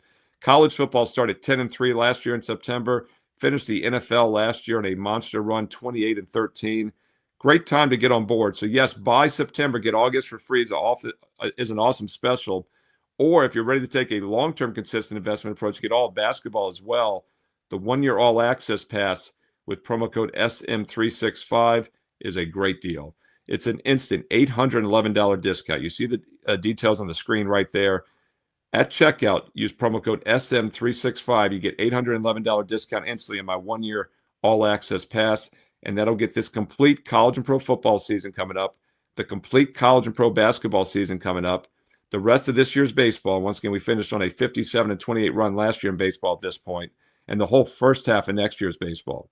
This is a great time to lock in and start taking a serious, consistent investment approach. Treat this as an investment. It takes about 5 minutes a day. When I have a play ready, it is emailed out directly to all my subscribers at the same time. Click, boom. Everyone gets it with detailed analysis. It takes about 5 minutes a day to put the plays in and start treating this as a true investment. Check it out when you're ready. Steve Merrill, WagerTalk.com. And even if you're just following along, or if you're new to sports betting, you're new to Wager Talk, go to my page on a daily basis and get the free play. Once again, the bonus free play. By the way, they're hitting over 60% the past 3 weeks, and they're free. Don't cost nothing. Steve Merrill, WagerTalk.com. Get there quicker. WT.buzz/SM. Thumbs up, like, positive comment below, and also remember to follow me on social media at Steve Merrill, 2 R's, 1 L. See it on the bottom corner of your screen, MERRIL, at Steve Merrill on X and Instagram. And stay tuned here to Wager Talk TV, because you know There's more free play videos coming up next. 5 free plays in Major League Baseball for Wednesday, August 20th. I am, of course, Brian Power, and this is the Power 5 here on WagerTalk TV. Every day, I hand out 5 free plays. Went just 2 and 3 on the show yesterday, but those of you who were kind enough to join me for the $5 promotion over at WagerTalk.com did cash in with my top play, that being the Cubs. That was in addition to another 4% best bet that I gave out for free on yesterday's show, the Diamondbacks. So a 2-0 sweep with the premium plays yesterday. That puts us up 47.1 units since May 24th. As a reminder, I've yet to have a losing record in any month so far in 2025. So if you've been on board for the whole year, you're way up. Like I said, up 47.1 units since May 24th for clients. So now is a great time to take advantage of WagerTalk's latest special offer, where you will get the rest of August free when you purchase a 30-day all-access pass. You'll be covered with all of my premium selections in baseball, football, and soccer through the end of September. So you buy a 30-day all-access pass right now, we'll extend it. You get the rest of August free. Earlier you buy, the more you save. So there you go. All baseball, football, and soccer through the end of September for one special low price. Take advantage today. All right. You, of course, go to wt.buzz/BP. That way you're part of the big finish to August and all September. Okay, now to the free plays for Wednesday. Just a friendly reminder to smash that like button when you do agree with these. My hope is you agree with all of them. We're going to start with Mariners Phillies, 1:05 Eastern from the city of brotherly love. Mariners not having a good road trip. They've dropped 6 of 8 games following yesterday's 6-4 defeat here in Philly. That came on the heels of a 12-7 loss in the series opener. So the Phils are going for a 3-game sweep this afternoon. I like the over 8.5. Obviously, the overs hit each of the previous 2 games between these teams. Seattle, despite losing the first 2 and having this tough road trip, still top 3 in both batting average and WRC plus on the road. More importantly, they're number 4 in runs scored on the road, averaging exactly 5 per game. But Phillies are no slouch offensively either, especially here at home, where they average 5.25 runs per game. That is third most in all of baseball. You look at the 2 starters for today. Phillies' Jesus Luzardo has a 6.27 ERA over his last 13 starts, while Seattle's Luis Castillo has a 4.92 ERA on the road. So should be a lot of runs in that one. For number 2, I think I'm going to get some severe pushback from those of you in the comments section as we talk Astros Tigers, 1:10 Eastern. I like the over 8.5 here as well. The market agrees. The total opened at 8. This despite, and it's moved to 8.5, despite the fact the Astros have been shut out in 3 consecutive games, as well as 4 of their last 5 games. Last night's 1-0 loss to the Tigers saw the game's lone run scored on a bases-loaded walk in the bottom of the 10th inning. However, I like the Stros' chances at the plate today against Charlie Morton. Has Morton been a touch better with the Tigers than he was with the Orioles? Yes, obviously. But he still also has a 5.20 ERA for the year and a 5.97 ERA versus Houston in his career. But the good news for Tigers fans is that all of a sudden Framber Valdez has become very hittable. The Astros left-hander who gets the nod today has given up a total of 14 runs in his 3 August starts. Number 3, Mets Nationals, 6:45 Eastern. Let's keep this over train going. Those of you who bet the over early in yesterday's matchup between these 2 NL East rivals would have cashed. Everyone else was left with a push as the Mets ended up winning the game 8-1. Same movement today with the total, as that number has already ticked up from 8.5 to 9. I would still play the over, though, even at 9, not any higher than 9. But the Mets are starting to score some runs again, guys. In fact, they've totaled 55 runs over their last 8 games. I think the scoring surge continues tonight against Brad Lord and then a Nationals bullpen that has the worst ERA in all of baseball. As for the Nationals and what they can do offensively here, we're going to probably need more than a run. Well, I expect them to do more scoring than they did last night. They're facing Kodai Senga, who has allowed a home run each of his last 5 starts, a 5.73 ERA for Senga during that span. Number 4, White Sox Braves, 7:10 Eastern. This has been a somewhat insane series thus far. A ton of runs have been scored in the first 2 games. White Sox set a season high in both runs and hits Monday. They won that game 13-9. Things were looking good for them last night as well, at least early on. But then the Braves erased a 6-run deficit to win 11-10. So 22 and 21 runs scored each of the first 2 games of this series. But for the rubber match, I want to focus on a side. I want to play Atlanta on the run line in the first 5 innings, lay that half run. Hurston Waldrop on the mound for the Braves. He's allowed only 2 runs in his 3 appearances since being recalled from AAA Gwinnett earlier this month. Meanwhile, for Chicago, you got Martin Perez, who will be making his second start since returning from the IL. He has a 9.69 career ERA versus Atlanta. I like the Braves to have a lead after 5 innings in this one behind Waldrop. So I've given you 3 totals and a first 5-inning bet. Let's make it 2 first 5-inning bets for our last play of the day, our last free play. Reds Angels, 9:38 Eastern. It's your free game of the day on Amazon Prime. Despite losing the first 2 games of this series, the Angels, who are now 0-8 the last 3 seasons versus the Reds, are favored tonight. That should tell you something. It's because Yusei Kikuchi is starting. Kikuchi's much better at home, whereas ERA is 2.46. My thought process here is that if the Angels are to win this game, it's going to be on the arm of Kikuchi. So lay the half run in the first 5. That way we don't have to deal with the Angels' awful bullpen. Furthermore, an Angels lineup that is at the 3rd most home runs should get to Red starter Nick Martinez. Martinez a lot of para homers in his most recent start. Opponents also batting .283 against him on the road. Recap time. Let's do it. Let's run through the plays one more time for you here on the show. Number 1, we like the Mariners Phillies over 8.5. Number 2, Astros Tigers over 8.5. Those 2 games are both early. Number 3, Mets Nationals over 9. Number 4, Braves first 5 run line. Lay the half run and lay the half run with the Angels in the first 5 as well against the Reds. Time to comment down below with your thoughts on those plays if you haven't already done so. Also, you can just feel free to share with us what you'll be betting on Wednesday. Then do not forget to head on over to wt.buzz/BP. Click that link in the description below where you take advantage of the special offer I mentioned earlier. After going 2-0 last night, I've got another 4% best bet in MLB for Wednesday. It's on a game I did not discuss here on the Power 5. Once again, up 47.1 units of profit since May 24th. Have not had a losing record in any month during 2025. So if you're a client, you've been doing quite well.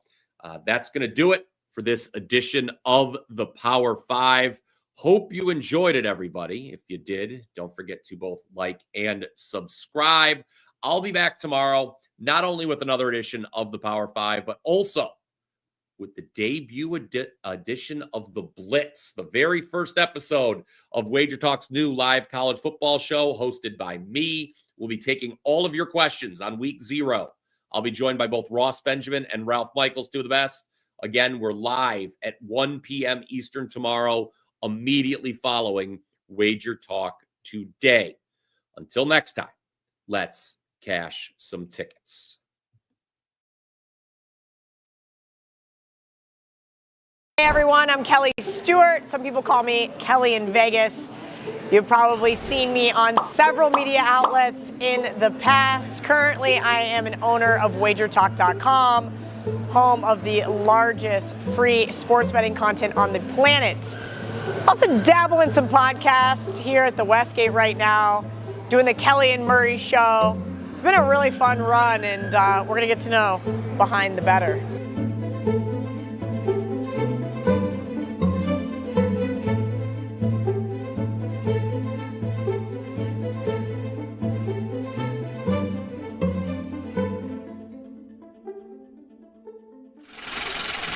remember your first sports bet? Yeah, I hope I don't get myself in trouble for this one, but I won a trip to Vegas when I was 19 years old, and I had a fake ID, which they didn't even ask for, but I was at the New York, and I put 40-1 on K-State to win the national championship that year. Me and my dad split it, $100. What is your most memorable sports bet? I think memorable is different than favorite, because favorite is the last one I just won. Most memorable, probably the big parlay I hit that was 85-1, because it completely catapulted me to where I am today. And by some miracle, if this hits, it pays $82.50 on a $100 bet. But the most memorable was actually hitting 2 of those back-to-back in the fall of 2021. That was pretty memorable. What is your best advice for sports bettors? Ooh. I would probably say show some discipline. Have fun with it. You want to be a $5 parlay bettor? Eat your heart out. I think that a lot of people try to keep up with their buddies, or they try to overbet, and that gets them in a lot of trouble. And it also gives the industry a bad look, right? You've all heard horrible stories about marriages being ruined and people being completely bankrupt from it. Like, know your limits. What is your all-time favorite sportsbook in Las Vegas? Well, you are here in it right now. It is the Westgate, and I still get in trouble because sometimes I still call the Superbook here at the Westgate Las Vegas the Hilton, because it was the Hilton when I first moved here. It's changed. It's undergone a lot of facelifts over the years to be this beautiful book that it is now, but the Hilton has a lot of old school memories for me. Ooh, if you could share a VIP booth at a sportsbook with any 3 famous people for a day, who would they be? Oh man, I'm kind of a monster to watch sports with, so like I'd have to like pick people that I'm not going to embarrass myself with. Like you got to choose wisely here, because for me, I want to still going to be myself. Yes! But also I don't want to be judged for, you know, chucking a remote across the the clubhouse behind us. John Murray, he's very famous. Jay Kornegay is really famous. 3 famous is a lot. All right, fine. Michael Jordan, Charles Barkley, John Daly. All degenerates. That's why, because they won't judge me. And I've actually watched a couple of games with Charles before in a sportsbook. Oh, this is a dumb question. College football Saturdays or NFL Sundays? There's only one correct answer, and you guys know it's absolutely college football Saturdays. What is the best sporting event you've ever attended? So I don't know if this was the best, but it was like, okay, you asked memorable earlier. The most memorable sporting event I ever attended. And then to find out that K-State was a favorite and they didn't cover was crazy. But it was K-State, Nebraska in 1996. The snow is like falling down, and K-State finally ended their losing streak to Nebraska. Then to see the next day that Eric Crouch's helmet was turned all the way around made it even better, because it was a missed call by the Zebras. But that was like a big time memorable event for me. Okay, this one got asked to me on Twitter, and people didn't like my answer. What is the best gambling movie ever? It's The Hangover. It's all about coming to Vegas, getting absolutely obliterated out of your mind, and making horrible life decisions. That is what gambling really is. Gambling movie. They are gambling. They have to win the money back so they can get their friend home to his wedding on time. That is a gambling movie. The Hangover. Absolutely one of my favorites of all time. What was your first job in the sports betting industry? I started KellyInVegas.com, and I started working with the lovely guys over at Don Best Sports. They gave me my first job, and I learned an immense amount of things about the industry from Todd Furman, Kenny White, Brian Blessing, and so many others. It was a really great opportunity for me. Other than sports betting, what is your favorite way to gamble? Nobody knows this because nobody pays attention. I like to play blackjack. I love baccarat. Monkey. 9. Barking when you have a king and a 9. Being absolutely obnoxious, being able to rip up the cards, do whatever you want. When you have the biggest bet on the table, nobody can ruin that for you, unlike blackjack. Who would be on your Mount Rushmore? Ooh, who would be on your Mount Rushmore of people in sports betting? We now have the Sports Betting Hall of Fame, so there is a lot of people in there. Number one, Billy Walters, absolutely should be on the Mount Rushmore. I would have to say Roxy probably should be on the Mount Rushmore. And then it gets really thick. Like guys 3 through 10, you could make an argument for any of them. I'm going to piss some people off. I'm going to offend some really prominent people in this industry because I'm not going to pick them. It is really tough. Those first two, very easy.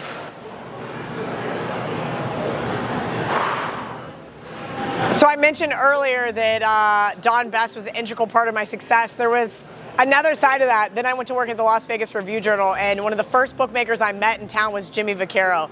So he absolutely belongs on the Mount Rushmore. Imperial Palace Sportsbook Director, now Vice President of Sportsbook Operations here at the Westgate, Jay Kornegay, deserves that 4th spot on Mount Rushmore. There are several others that went unnamed, so I don't want to hear about it. Actually, tell me about it in the comment section. Ooh, what is one thing about sports betting today that you hate? Social media, probably. Like, I think at the end of the day, we all forget. We're all laying 11 to win 10. We're supposed to be against the sports books, not against each other. Just because we might be on opposite sides of a game, there's just so much hate and vitriol out there. Yeah, that's what I hate about sports betting. What is one thing about sports betting today that you love? We were laughing about this the other day, Ariel Epstein and I, and she goes, "You just love meeting random strangers on the internet." And I said, "Bitch, I met you on the internet." Like, all of my friends that are still good friends of mine today, I have met in some capacity because of sports gambling. And it's mind-boggling. The couple that we went to dinner with last night, I met him over there in the clubhouse about 6 years ago. My best friend Chris that flew in from Boston to spend Super Contest weekend with me, sports gambling. My boyfriend, I met in because he was also in sports gambling. I love that as much as the social media side of things can be so full of hate, that in person, I really think that there is a really good core group of people who actively share the same insights and ideas, and their goal is the same thing, and that is to win. Most underrated handicapper content creator right now. Oh boy. Ooh, this is hard. Damn sure is not Trent. This is tough, man. There is a ton of really talented kids on all sorts of social platforms out there grinding every single day, looking for winners, putting forth the effort, doing their homework. This is a really difficult question that I will have to think on. What is your opinion on the current state of the sports betting industry? This one's really interesting, guys, because we've seen since PASPA got repealed in 2018, which was 6 years ago, such a crazy shift in this industry. And I think right now, it's not good. I think we saw a peak, and now we're starting to level out. Unfortunately, I'm seeing a lot of people losing their jobs and switching careers, and that sucks. But I think that there will be another big push. I think there are a couple of operators that are kind of bullyish towards smaller operators, and you hate to see that. Just because you have deep pockets doesn't mean you should get to dictate where the industry is going. So I'm going to say right now, the industry is going through a little funk. But we've seen it before, right before major legalization, and we're going to see a big push here over the next few years.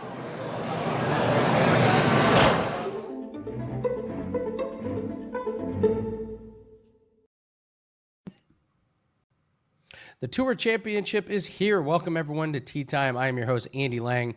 Nick picked an incredible week to go on vacation, the final golf week of the year, and Nick is gone. Dan's shaking his head, too. It's like, really, you can't plan that a little better. No, shout out to Nick and his beautiful family.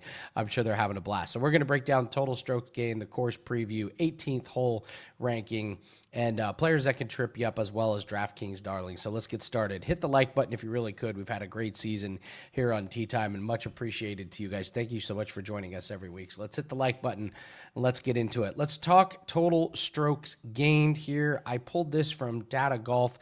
this is really just going to be from the last 30 days. I just really want to see who's playing well like now. And it's kind of interesting when you look at this, because you look at the last 3 months and Cameron Young ain't on that list. Not that high.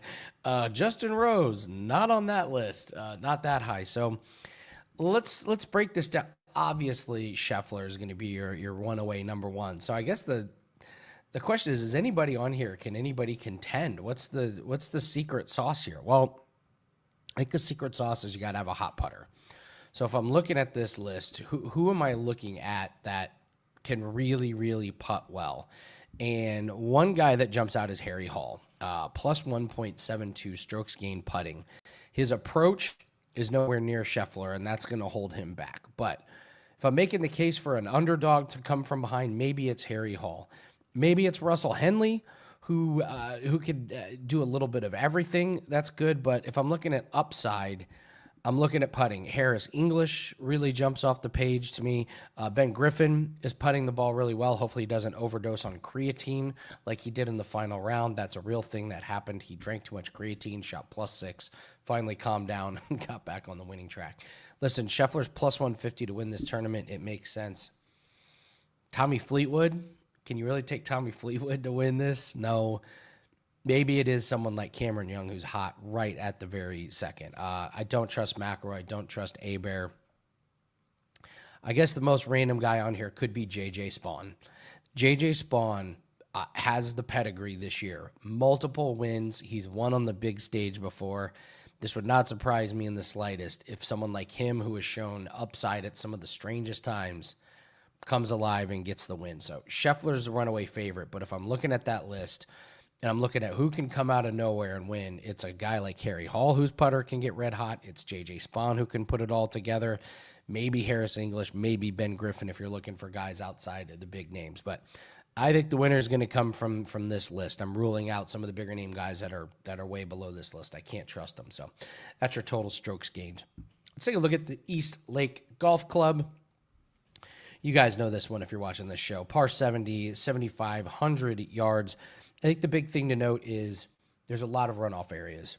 They made it a point to get these fairways really, really fast. And with as hot as it's been in Atlanta, they're fast. So what this means is you got to control your drive, not necessarily where it lands, but where it's going to roll. Otherwise, it can roll into the rough, and the rough can be problematic at times. They've done a good job kind of reworking this course. It's super fast. The greens are going to be really, really fast. So you're going to have to hit fairways, control where the ball stops when it's rolling, then hit your greens, try and control it. So the Tour Championship is here. Welcome everyone to Tea Time. I am your host. If this tournament's really close going into Sunday, this is a really great finishing hole. So, and I mean, the iconic walk, I mean, how can you not remember Tiger Woods walking down this hole with the gallery following? So there's been some very, very cool moments here on this 18th hole. Give it a 7.1. All right, we gave you some names of some players that I think could challenge Scottie Scheffler. You don't need to tune into the show to tell me, or for me to tell you I think Scottie Scheffler is going to play well. Let's talk about some names of some players that I think can trip you up this week. So let's go to players that can trip you up. I'm going to start with Rory McIlroy, getting priced as a top 3 player this week. Recent results don't quite support that number. He's been steady here with finishes of 12th and 11th, but that's not the upside I need on someone that you would expect to try and challenge Scheffler. Last week, he managed 12th in a short field, failing to really threaten Scheffler at the top. Statistically, he's 7th in total strokes gained over the last 3 months. It's not bad. That's just not going to get it done. And a guy that is going to have to take chances to beat Scheffler. We've seen his putting fail him at the most inopportune time. So Rory McIlroy, not going to be playing him in DFS. I'm not going to be betting on him. I'm also going to fade Justin Thomas. He's tough this week. Incredible track record at this event. Never finished outside the top 9, but current form, completely different story. Coming off finishes of 33rd and 28th, and he has just one top 10 in his last 7 starts. So statistically, he sits 24th in this field in total strokes gained over the last 30 days. Solid, but far from elite. Poor momentum, inflated price tag. The risk totally outweighs the course history. It's fade or nothing with Thomas. I can't bet on him. And we talk about him every week, but Colin Morikawa, the books just keep pricing him way too high. Risky play, even though he's defending champ. Stumbled into the cement, 2 straight missed cuts, 22nd and 33rd place finishes in his last 4 starts. It's terrible. We talked about firing caddies. It's like he can have 1 good round, but to put together 4, no effing way is Colin Morikawa going to put together 4 good rounds. No way. Second worst in this entire field in total strokes gained over the last 30 days. Second worst. Shocking stat for Colin Morikawa. So very, very poor form. There's a lot of questions going into the Ryder Cup, what to do with him. I'm assuming he's going to be on the team. Not really sure what the replacement is, but betting on him this week, no chance. I'll be happy to fade him in a head-to-head matchups. We're running a special here at WagerTalk Flex Picks. We're always talking about these Flex Picks. So why not run a 7-day special? Only $69, and it gets you any handicapper that you want. You can take him one day, and then you can take him the next day, or you can take somebody else. So if you want to get Flex Picks, we're running 7 days for $69. Today is the last day to take advantage of that. Next special that we have up is buy 1 month, get the rest of this month free. So if you want to lock in the rest of this month, you can get the next month as well. That's going to include NFL preseason, college football regular season, golf, MMA. We have cricket play that is up. You name it, you can get it. So if you want to lock in plays with me, we are going to have a jam-packed season for the rest of 2025, and it gets started right now. So coming off a really nice 2-0 week. Both bets were on Live Tour in golf. So disappointed to see Live Tour go away. That's been a good source of income. But you can get Flex Picks, and you can get buy 1 month and get the rest of the month free. Let's take a look at DraftKings Darlings. Again, finished 49th out of 200 last week in a 50-50, so the dream season continues. So in a field of 30 guys, kind of hard to find some of these dark horses, but we're going to dig deep, and we're going to start off with Jacob Bridgman at 6,100. Listen, he finished 19th and 17th the last 2 weeks. That's better than Justin Thomas, Colin Morikawa, Hideki Matsuyama, and Captain Keegan Bradley. If he can do something even remotely similar to this, he's underpriced at 6,100. We'll move to Brian Harman. He finished 19th and 22nd the last 2 weeks. Again, you're not going to win a championship, but good for a player at 6,400. Not great history here. He's got success in big tournaments. The moment's not going to be too big for him. So we'll just roll the dice. He performs or outperforms the price here. And we have to put Harry Hall in here. Criminally underpriced. Again, 6,400 on this guy. Finished 19th and 22nd the last 2 weeks. Or I'm sorry, 6th place finish last week. And we mentioned him. This is the type of player who can get a hot putter going. 5th best total strokes gained and number 1 in putting the last 3 months. So this isn't just last week. This guy's been doing this for the last 3 months. So he's underpriced every single week, and it would feel bad if I didn't have Harry Hall in my DFS lineup in the very last tournament of the year. So Harry Hall, best hat game in all of golf, is going to round out the lineup. And I'll just give you guys my final DFS lineup. But if you want to read all the write-ups, that free article is on my WagerTalk page, wt.buzz/AL. That's where you can get the $5 Tuesday play. If you're watching this on Tuesday, it's where you can get flex picks. It's where you can get that buy month, get the rest of the month free. Final lineup to close out the season is going to be Jacob Bridgman, Brian Harman, Harry Hall, Cameron Young, Sam Burns, and Scotty Scheffler. Scotty Scheffler is it's the highest priced guy in DFS, and every time I have him in my lineup, I cash. It's like you just have to figure out how to work your DraftKings Darling so you can afford to have Scotty Scheffler in your lineup. I know he's the most expensive guy.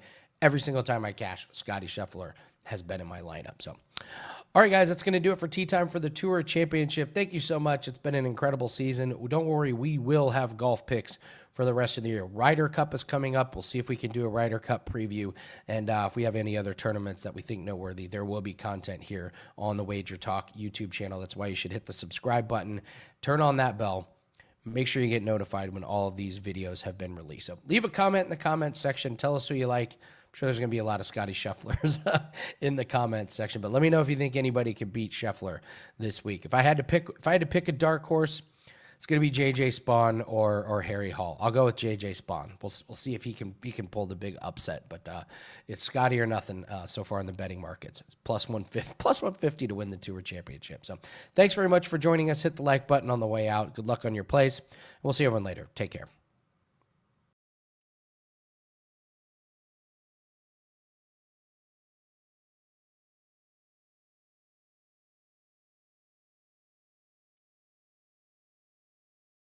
Hi, I'm Ralph Michaels from WagerTalk. Welcome to Behind the Bettor, known as Stat Daddy, known as the TNA guy.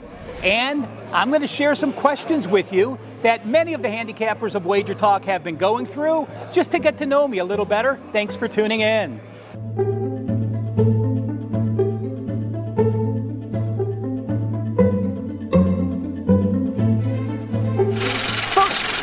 What is my all-time favorite sports book? Well, I can tell you this. Coming to Vegas in the 80s and 90s, my first Super Bowl bet ever was Imperial Palace. What they did and what he did moving from Imperial Palace here to the Westgate Superbook, a great job. I remember being overwhelmed with the sports book at Imperial Palace. So my number one go-to, favorite all-time sports book, the IP. What was my first job in the sports betting industry? Well, I can tell you this. Lived in Cleveland. When I was 16, I started working at Pizza Hut. I met Brian at that point. He was betting sports. He got me into betting sports. He started a basketball service, and he was a friend of Phil Steele's, who had North Coast Sports and the Power Sweep. Phil wanted people to start selling picks on the site, non-football picks. I had just moved back from California, hence California Sports started in about 1984 was my first season of being California Sports. Is there a specific NFL season that comes to mind? Which was it? It was 2022 for me, and it's been a great 3-year stretch in the NFL. And what I did, as the sports books became legal in other states and we had many more betting options, I started finding unique ways to have value in the NFL. Not only using teasers, but using first quarters, first halves, team totals, all the extra options available to us has made it a great 3-year run in the NFL. 2022, though, my best season by far, 64.6% on the year. Best advice for sports bettors? There's a lot of advice, but to me, it's simple. Just be consistent. Find out your average bet size, what you can afford to lose. Do not bet more than you can afford to lose. And when you're losing, do not chase losers. Lower your bet size proportionally. If you're winning, go ahead and raise your bet size. So do one of two things. Make all the bets the same size, and figure exactly how much you're going to bet for each sized wager, and then have a profitable season throughout the year. College football Saturdays or NFL Sundays, it's easy for me. I'm a college football guy at heart first. I love college football starting first thing in the morning, going to midnight, games on all day long, and extra value. Plus, with 130 teams, you can find some value from some of those smaller conferences. If you could bet one sport for the rest of your life, what would it be? Well, that's changed actually. I used to be known for college basketball, but since the transfer portal, I can tell you, I've had some very mediocre years the past couple years. So it is college football for me. It's still my number one go-to. I love reading the newspapers. I love reading coaches' quotes. I follow the players very closely. And when you're looking at college football, the important thing to remember is cluster injuries in college football, much more important than in the NFL, where the backups, there can be a big drop. So college football for me. What's the best sporting event you ever attended? Well, I used to manage Phil Steele Publications, the magazine Phil Steele College Football Preview, as well as Power Sweep and North Coast Sports. And when I was managing Phil Steele Publications, I actually was credentialed as a media person to go in the press box. So it was Oregon against Ohio State for the national championship in Dallas, sat in the press box, rooted on the Buckeyes against Marcus Mariota and the Oregon Ducks, and I was able to share that time with my son. I got him on as a photographer on the field. He was 18 years old, the youngest ever to be a photographer at a national championship game. So no question, Ohio State, Oregon, national championship in Dallas, hanging out with my kid. My most memorable sports bet.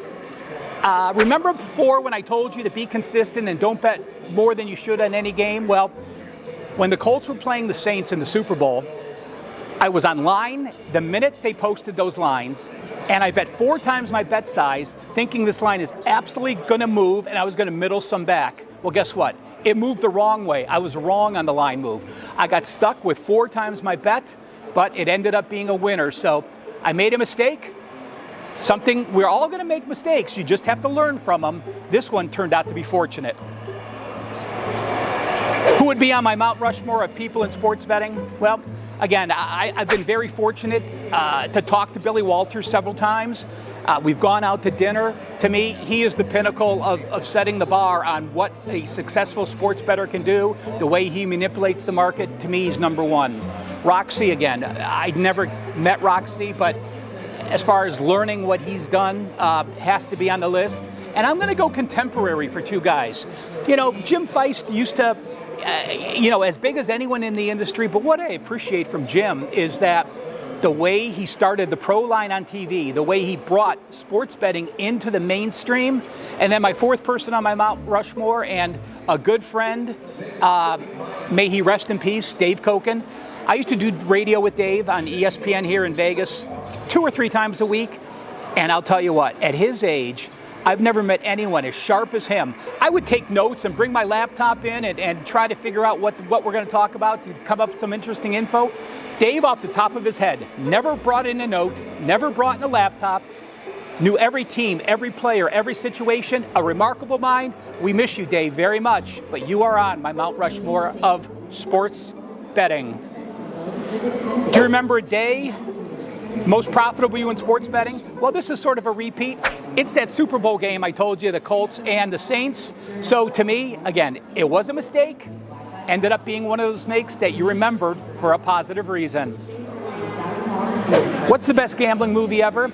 You know, I went through and I actually had to look at the list because nothing jumps out to me. And while this really isn't a true gambling movie, I actually am going to say Rain Man. Maybe 21 would be in the mix, but I'm a Rain Man kind of guy and I enjoy the movie and with the blackjack and the situations that he did. So that's my take on that. Do you remember your first sports bet? I don't. But I've been a long time bettor. I used to have a Cleveland Press paper route. Cleveland had the plain dealer in the morning, the press in the afternoon. When I was in the 5th grade, I had a press route, so I was hot shit having money when I was in the 5th grade, walking around with cash in my pocket, and I used to play football tickets. By the time I got in the 7th grade, I was actually passing out the little football tickets, 3 right, $5, 4 right, $10, and they kept your initial wager. So we know they're a scam, but that's what got me into this business. And finally, other than sports betting, what's your favorite way to gamble? It used to be blackjack, but I like relaxing now playing Pai-Gow. I know it's not an odds game, but it's very slow paced. There's a lot of pushes. It's a fun table game. There's nothing you can really do wrong. So Pai-Gow for me. So guys, I appreciate it. Thank you for watching all these shows. And now you realize why almost 200,000 people are subscribers to WagerTalk TV. You should as well. Thanks for tuning in.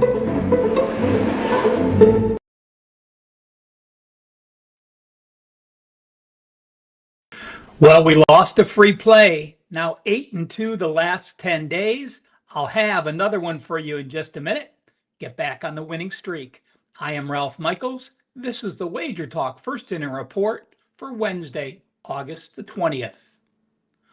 A bit of a shorter video today. We're going to run through streakers and through the starters and give you my free play.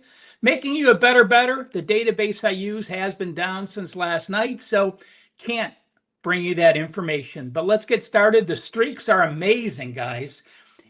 They continue to roll. Baltimore, 7 straight, no run first inning. Cleveland and Houston, 5 straight nerfies. Arizona, Boston, Detroit, and the Mets, all 3 straight, no run first inning. Yes, streaks.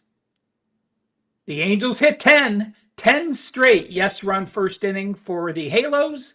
Kansas City right behind them, 9-0 run on yes run first inning.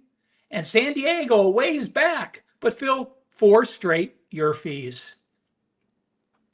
Now, starters, when we do starting pitchers, we are giving you how many games they've started and how many first inning runs they've allowed. So we always bring up pitchers that are over 80% not allowing a first inning run or under 65. Those pitchers with low percentages, that's where you want to start looking for the yes run first inning selections. Top starter, J.P. Sears. 21-2, 91%. I will say this. His last game was a yes run first inning, so he was 21-1 before his last start.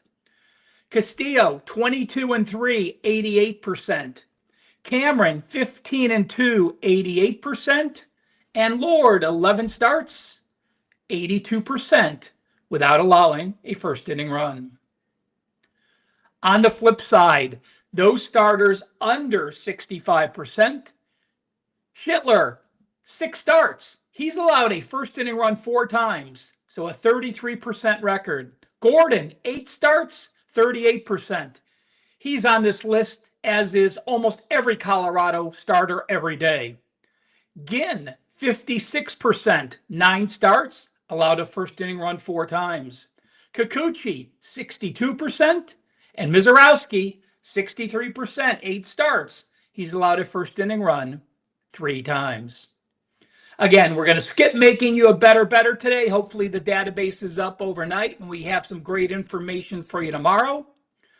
Remember, we are happy to do these free videos. Hopefully they are valuable to you. Hopefully the free plays cash. Hopefully you learn about betting first innings a little more in depth with making you a better. All we ask is this: hit that like button and follow us on any of the WagerTalk social media platforms. Over 300,000 followers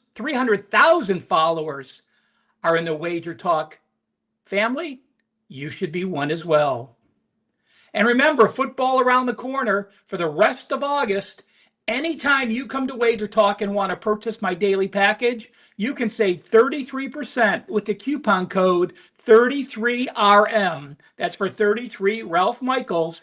Check it out, wt.buzz/RM. Your free play, Houston and Detroit, no run first inning, Valdez and Morton. Houston, 5-0, no run first inning, and they have scored a first inning run only once in their last 8 games. Detroit is both 3-0 and 7-2, no run first innings. In their last 25 games overall, Detroit has scored a first inning run 3 times. Morton, 14-3, meaning he's allowed a first inning run only 3 times in his 17 starts between the O's and the Tigers. And Valdez, 13-3, allowing a first inning run. Free plays 8-2. We lost yesterday. Let's stop that losing streak at 1 day. Houston, Detroit, no run first inning. Thank you for tuning in. I'll be back Thursday.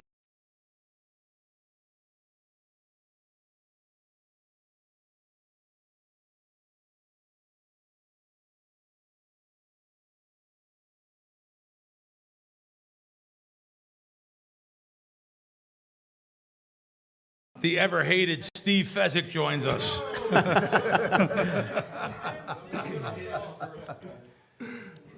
No, we were at a nice conference with Steve last week, too. It was fantastic. His what would that be called? That we had a gaming conference? Boot camp. Yeah, I lost 8 pounds, by the way. I didn't even tell you. But in the boot camp. No, but it was a fun time. A couple of the guys are here from the boot camp. We appreciate it. Appreciate all you guys coming in.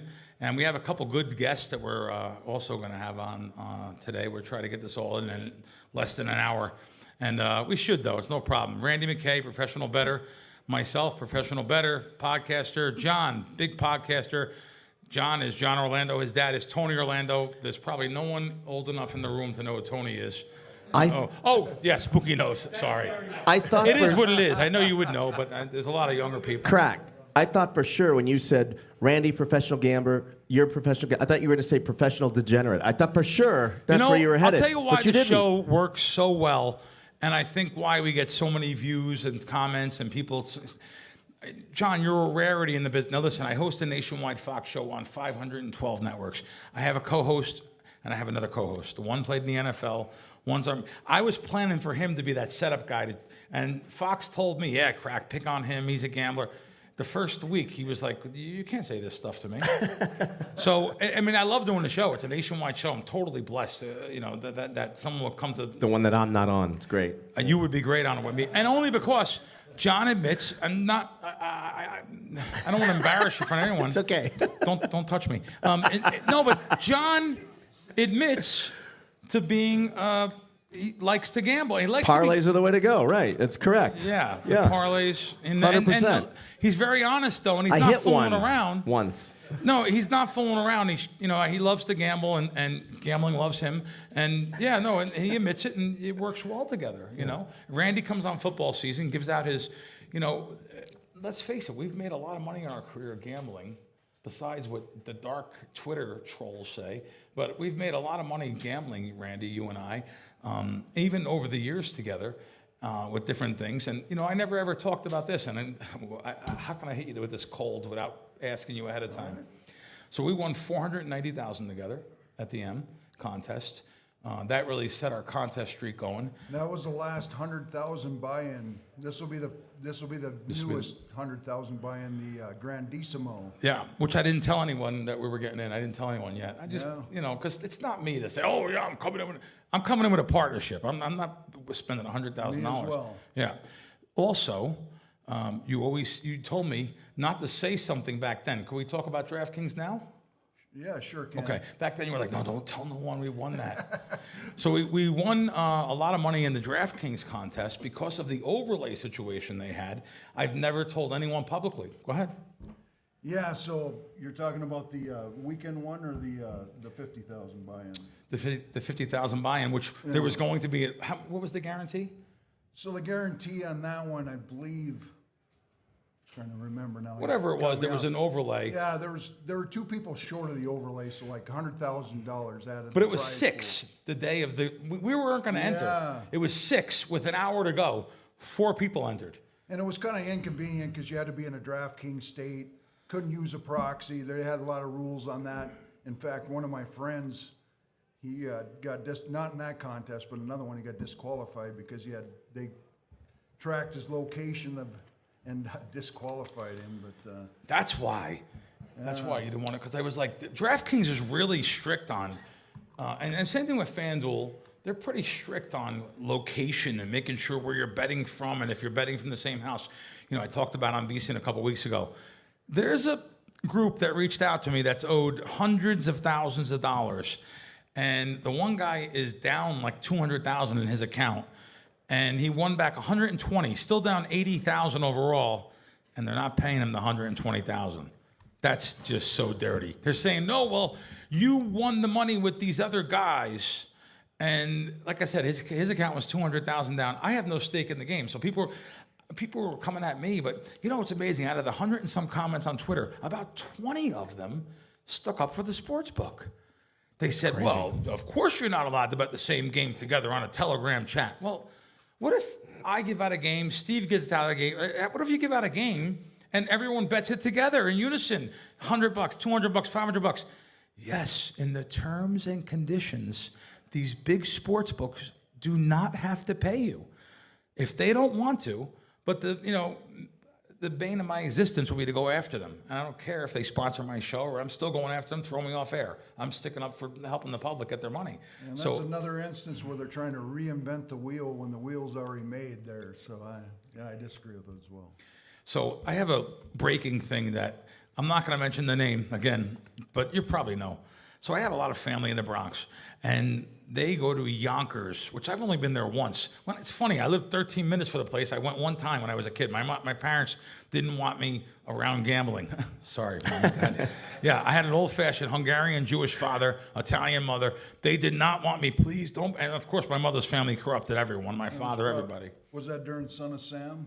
I remember that, though, because I was about 8 years old, and we weren't even allowed to go out when David Berkowitz was doing that. We weren't even allowed to go out like outside on nighttime. We were boys. Imagine a girl. It was a bad time.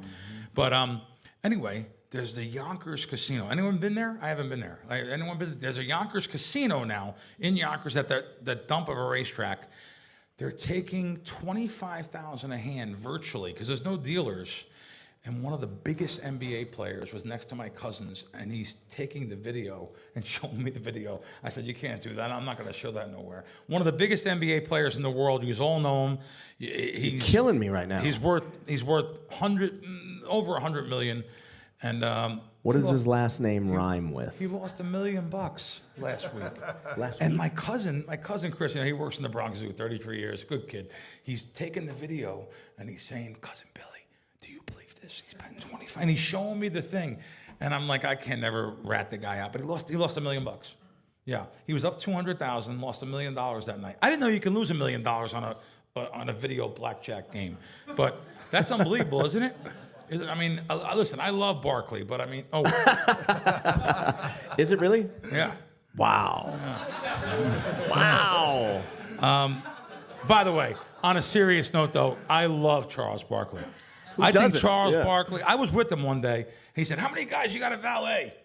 And they said 13. Took out 1,300 and gave them $100 each. Like, why do I have to rate people by what they spend? Tipping is the fastest way to your heart. I love people. You throw the money around a little bit. I mean, just be nice. If you make a lot of money, you should share it with people. Yeah. That's the way I feel. Yeah. Kind of the Randy? opposite of Scottie Pippen. Yeah. Scotty, no tipping Pippen. Well, speaking of which, though, there are some of those NBA players that don't tip, but he is one of them that tips really well.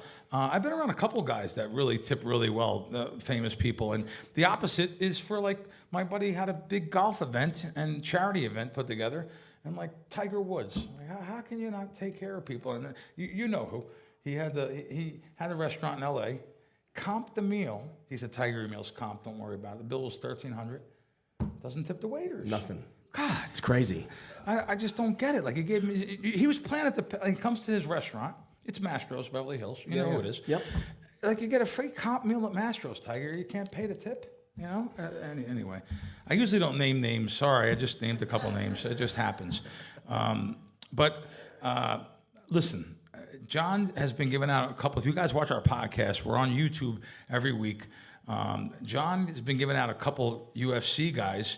Anyone else you want to bury anyone with? Last week you killed For the people. record, wait, I gave you Ode Osborne on 7 days' notice. He was plus 420 or something. Yeah, he was 420. He did lose, but it went the distance, and he almost knocked the guy out round one. It was a I didn't watch absolute live dog. Really? Yes. That means a lot. Gave out an underdog. Yeah. No. John gives out underdogs. John gives out underdogs. Dodgers for sure. minus 1.5. Best bet of the season. That was the beginning of the season, and you were over 104.5 wins. I got to be honest, Steve. Didn't you at one time? But then you said, "No, wait a minute. We're off this." I got over 103.5 and under 100. How sharp? Wow. I remember Steve text me, and I didn't mean to put you on a spot there. I remember you text me. You said, "Get off this." I wasn't on it. I wasn't. To be honest, I wasn't even on it. But and on a serious note, though, people come after you all the time too. A little bit is your Twitter persona. I mean, you do it to yourself. But however, though, in person, they don't know how good this guy is. And talk about tip. I'm a tip guy. He a couple weeks, about a month ago, you were at the cage with me at the Circa cashier, and we went to go get money out of my account, and I had to get something like 10 dimes for you. And I said, just give it to him. He pushed the button and transferred it. Steve's taking out $20 for the guy. I said, "What's that for?" He goes, "You got to take care of him." We had no cash transaction. You pushed the button. But yeah, he's a very good guy helping people, and we've made a lot of money together. I don't think you've ever paid me, to be honest with you. No, that means it came out wrong. We have a settle figure. We have a settle figure every time, and I don't think you've ever paid me $1. And every time I've paid you a 5-figure settlement every time. So it's so good at this. They have a lot of outs, a lot of connections, a lot of good relations. But anyway, neither one of us win according to some of the people outside that door. I was realizing my cousin was here, and this is not my cousin from the Bronx, but I have a cousin that was here, and he doesn't listen to anything I say. He's like, "I'm not listening to anything." He said, "Listen," he calls me cuz too. He goes, "Cuz. I've been losing my whole life. I know I'm not listening to anything you say. I'm betting my own stuff. Anyone that listens to anyone else." But I'm like, he has no money. I swear, he makes like 150, maybe a little bit more, 180,000 a year. He has no money. It all goes to the. I told him I was going to use this story, and he made a comment to me. He said, "I try to make a score with every penny I have." Now, I've made he said, "I've made $100,000 a couple times," but he has nothing. And I just thought about that. And John, what's it like to do that?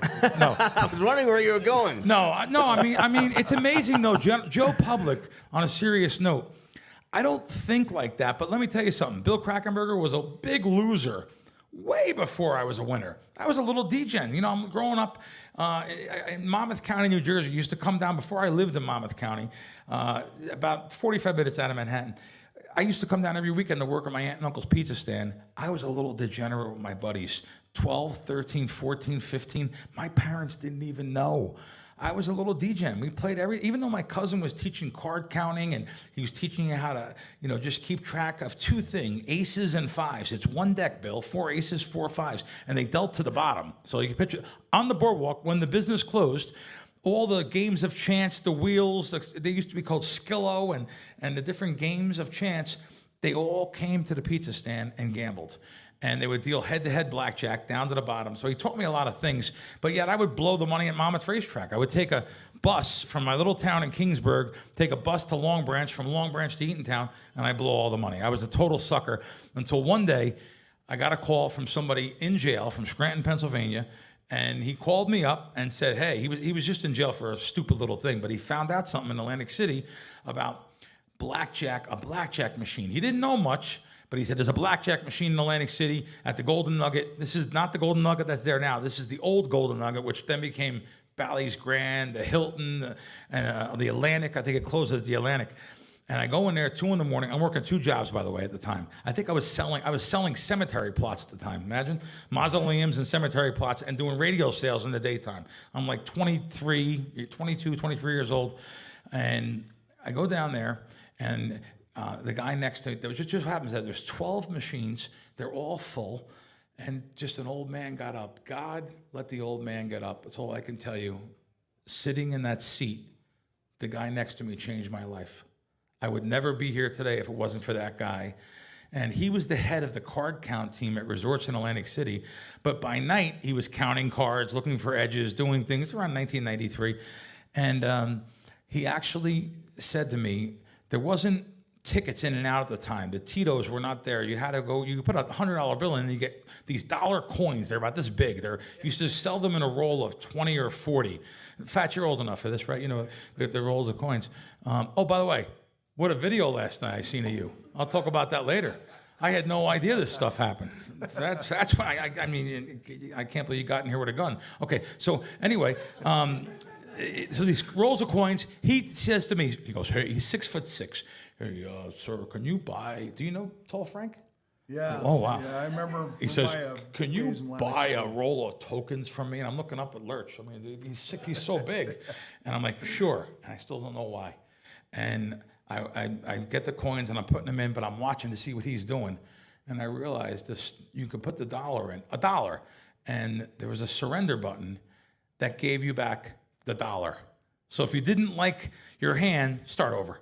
So if the dealer has a 10 up, you should surrender even with 18. 18's a losing hand long term.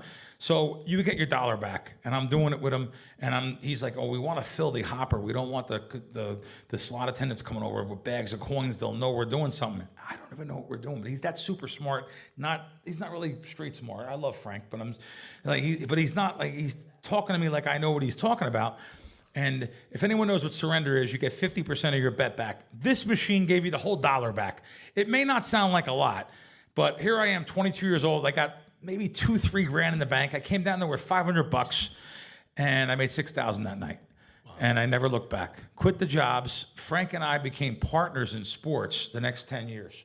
And it's amazing you know Frank. I thought maybe you knew him, but I've seen him at Sultan's Palace at the Taj. The double jokers? Yeah, the double joker machines. That was my first $5 Royal. Frank changed my life. Back when Trump owned the Taj Mahal. So I didn't have much money, and he's saying, do you bet with bookmakers in New York? Because I have bookmakers in Philadelphia and South Jersey. I was like, yeah. He goes, well, we can get some nice middles and scalps. I didn't even really know what middles and scalps were. Sure. So, Crack, how long was that machine like that? 2 days, 18 hours. Yeah, matter of fact, we built up all the comps. The next day, they took all the comps back. I remember I called I wasn't married at the time. I was dating my wife. And I said, listen, I'm calling out of work. I got something going on. I can't talk to you. I'll see you when you get home. And I remember, though, Frank and I go on partners, though, after that. And the reason why we went partners, he was working 50 hours a week at Resorts International. I think Resorts is still a casino in Atlantic City. He was working there. And when he was working there, he's like, we can do some stuff in sports together, and you can use my $250,000 I have for sports. I used his bankroll to build up my bankroll. How lucky is that? How lucky is a guy you met because of a guy got up from a machine, sat down there, and I was able to learn advantage sports bettings. I went on to write for a site called the RX.com, which was called The Prescription. And the owner of the site gave me a bunch of money to write articles for him. By the way, I barely graduated high school. I have no journalist degree. It's just all street smarts, common sense. It's just all things that I've done on my playbook here. So, yeah, by the way, I see Richie Wilk in the back there. You work for the casino. Don't be repeating none of this stuff to Stevens. Yeah. Because I'm looking to rip your eyes out too over the whole casino. But anyway, Frank's changed my life. Bonuses back then were the big thing. Randy, were you involved in the 90s or no? Late 90s. Late 90s. That's when I started 97. You would send money from the sports books. You could press a button and literally do a transfer to the sports book, from one sports book to the other, transfer over $10,000, they give you a $2,000 bonus. Or better yet, they would give you a 100% bonus if you rolled it over 7 times. There was some sick ones. Spiro, he's going to be in the, he's not here, right? I hope not. But Spiro is going to be in the Hall of Fame on Friday night. Spiro had the best bonus ever. He had a $10,000 bonus. Send him $10,000, and the book was called Bet Jamaica. He bought a book called Bet Jamaica off of these guys in Curacao, I believe. No, actually, I think they were the one guy, Marty, was in Curacao, I believe. So, but yeah, they had a $10,000 bonus. Just send over 10 to Bet Jamaica. I swear, I don't know how I did this. I pressed the button. I sent it from this. They were in the same office because he owned thegreek.com, Bet Jamaica, same office. Took 10 out of my Bet Greek account, put it into Bet Jamaica. I had 20,000. They doubled the bonus right in the same building. The bonuses were the biggest thing back then. Yeah, Mansion had a free bet. You lose 1,000, they give you back 1,000 on the Steelers, that first opening game back in the day. I did one with BetMaker. I don't know if not book. BetMaker was in they were in Curacao. And you could do 5 signups with them and get up to $5,000. All the other people had to do was put like 2,000 signups. So that was another good one as well. Yeah, you just mentioned Mansion. Here's a perfect example about sportsbook. When Mansion were rich, they were pretty rich guys from New York. So Mansion opens up, and they decide to take the NBA totals. Frank taught me this. I didn't. Frank taught me this. He's like, Bill, what they're doing is very wrong. This is like the year 2000. The total on the game's 200. No, it's 50 each quarter. That's what they said. That's not true. The first quarter should be 52, Steve? Something like that, 52? They had 50 on every quarter. I bet every single one over and like built up a bankroll from that. I'm telling you. And they were a credit shop. Somehow I got credit there. But using Frank's money, post up at a lot of those places. There was places in Australia, CanBet, and there was a couple different sports books there. That's how I built up a bankroll doing that stuff. And just like with DraftKings and FanDuel and stuff, if you have a casino host right now, a host on one of those sites, they're still offering. One of our friends just got a $25,000 bonus. He put in $25,000. He lost it. They matched the $25,000 again. I'll just say it's DraftKings. So if you have a sucker account, or not a sucker account, that's the wrong word. If you have a losing account, there's nothing wrong with emailing a DraftKings or FanDuel and saying, hey, I just lost $2,000, I just lost $5,000. What can you do for me? Is there a host here? Because I can go over to FanDuel, I can go over to MGM. Just ask. It can't hurt you asking. But yeah, that just happened with those books. So, guys, I want to bring up a couple guys to talk about their business, which I'm actually learning more about every day. The first I'm going to have is one of our sponsors on the show. We're going to come up here. Come on up, WagerWire. Come on up with us and introduce yourself to everybody and tell us how. I don't like parlays. They're really bad sucker bets. But that's what the books make their money on. 50%. Some of them are reporting more than that. So I don't look at anything parlay related. So I do. But no kidding. But we're getting you into it now. No, but now that I noticed that WagerWire had some of the stuff on their site, I actually literally text Matt and said, Matt, is this a real thing? So tell the people what you do. You know, you can do, if you ever have a site, one of these sites, you'll see they offer buyouts. They're total sucker bets. Buyout for this or that. Yeah, I've talked too much. Sorry, guys. No. Well, thanks for bringing me on. Yes, Zach Doctor with WagerWire, co-founder, CEO. Yeah, so WagerWire is a secondary market for bets. So a lot of people come to us when they have a big parlay. They're one leg away from winning $1 million. Their cash out offer you're mentioning, Bill, is just trash usually, right? It's 50 cents on the dollar. Actually, one of our most popular products is just our calculator if you want to just see what your bet is worth compared to the cash out. And then, yeah, we put it up on the market. Buyers come in. You know, people here in this room might want to be buyers. You can buy that ticket. Basically, you have to beat the cash out offer. There's 1 or 2 legs left. You can hedge it out. You can guarantee yourself 10, 15% usually. But yeah, we have a couple of monsters on here if you want to see a couple of our biggest ones we just got in. Yeah. Do you have one you can show us? All right. Well, actually, one bettor has 2 different crazy bets on our site. They're both 5-leg parlays. 3 of the legs have hit already. So they got Florida to win NCAA March Madness. They got the Thunder to win the NBA Finals. And then they got Edmonton Oilers to make it to the finals. So the first ticket will win $1 million, 7-figure payout. The last 2 legs are the Yankees to make the World Series. To make, not to win? To make the World Series. That's even tough, Still though. Tough, though. It's not happening. And then the Lions to win the Super Bowl. That's not happening. I don't really think the Lions are going to win it either. I like this Minnesota guy in that division. Yeah. He bet $100 to win $1 million. Right now, our bet value calculator, given the odds, I think on the Lions are like plus 1,000. Yankees is plus 500 to make the World Series. It's worth 15 grand.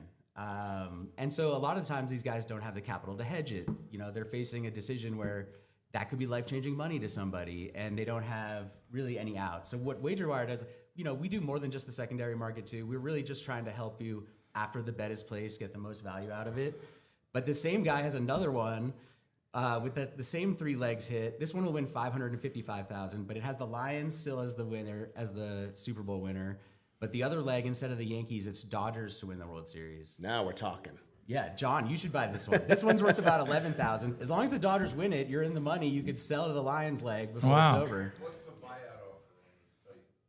Great question. Yeah, I think the cash out, I don't know there's a cash out on the $1 million one. On the 555K, it's about 6,000, and the current value based on the odds of the 2 legs remaining would be more like 11,000. Okay, so 6,000 the site that you're betting it on would offer. Yeah. At WagerWire, it's going to be up for less than 11 though. Yeah. So like the happy medium is right. Like you Not could just, 8,500 or something. Yeah, like you could just a new bettor today. You could just place a parlay on the Dodgers and the Lions.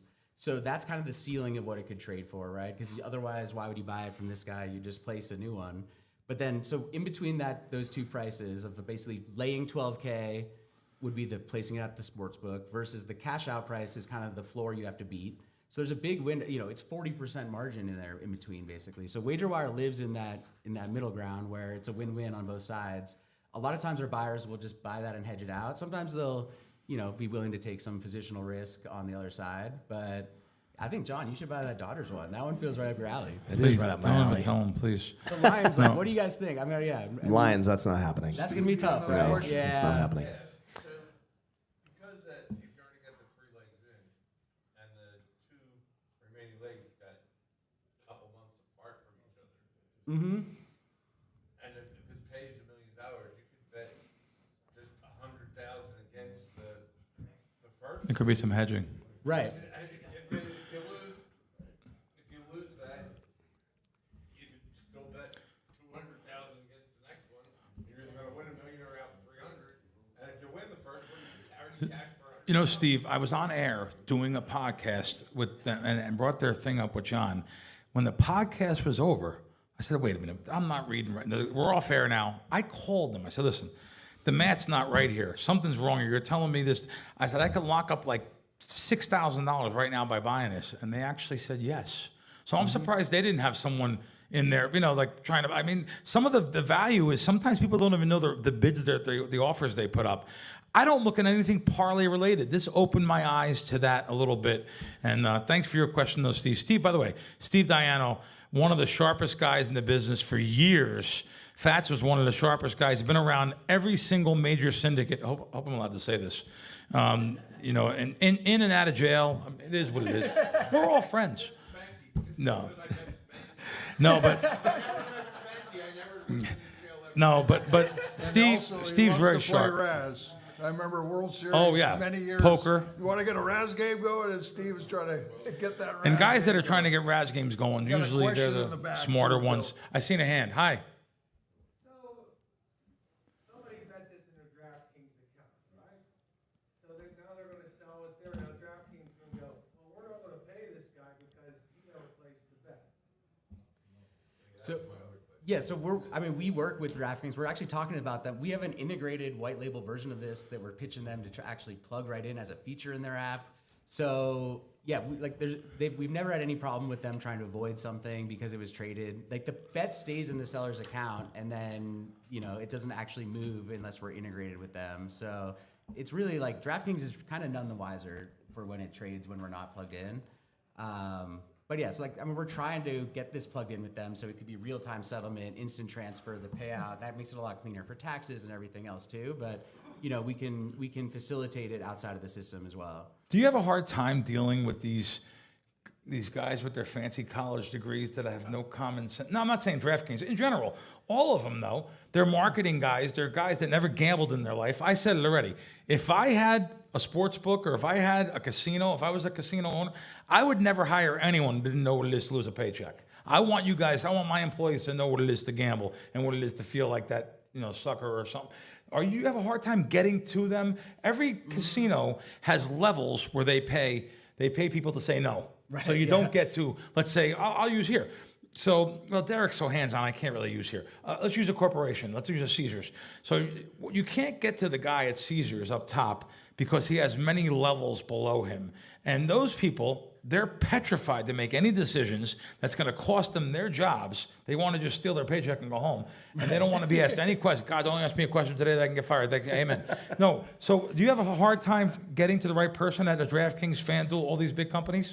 Yeah, you got to work your way up to those relationships basically. But we've been going at it for a couple of years, and with the help of kind of folks like you and other people, we've been able to build relationships. So tell them how they can find you. You have the app, and we have an app called WagerWire. We're in the App Store and Android and Apple, and then you can go to our website as well. Find us on Twitter. Twitter's our main social account. And how about your actual website? Is it WagerWire? Yeah, it's WagerWire.com. Good.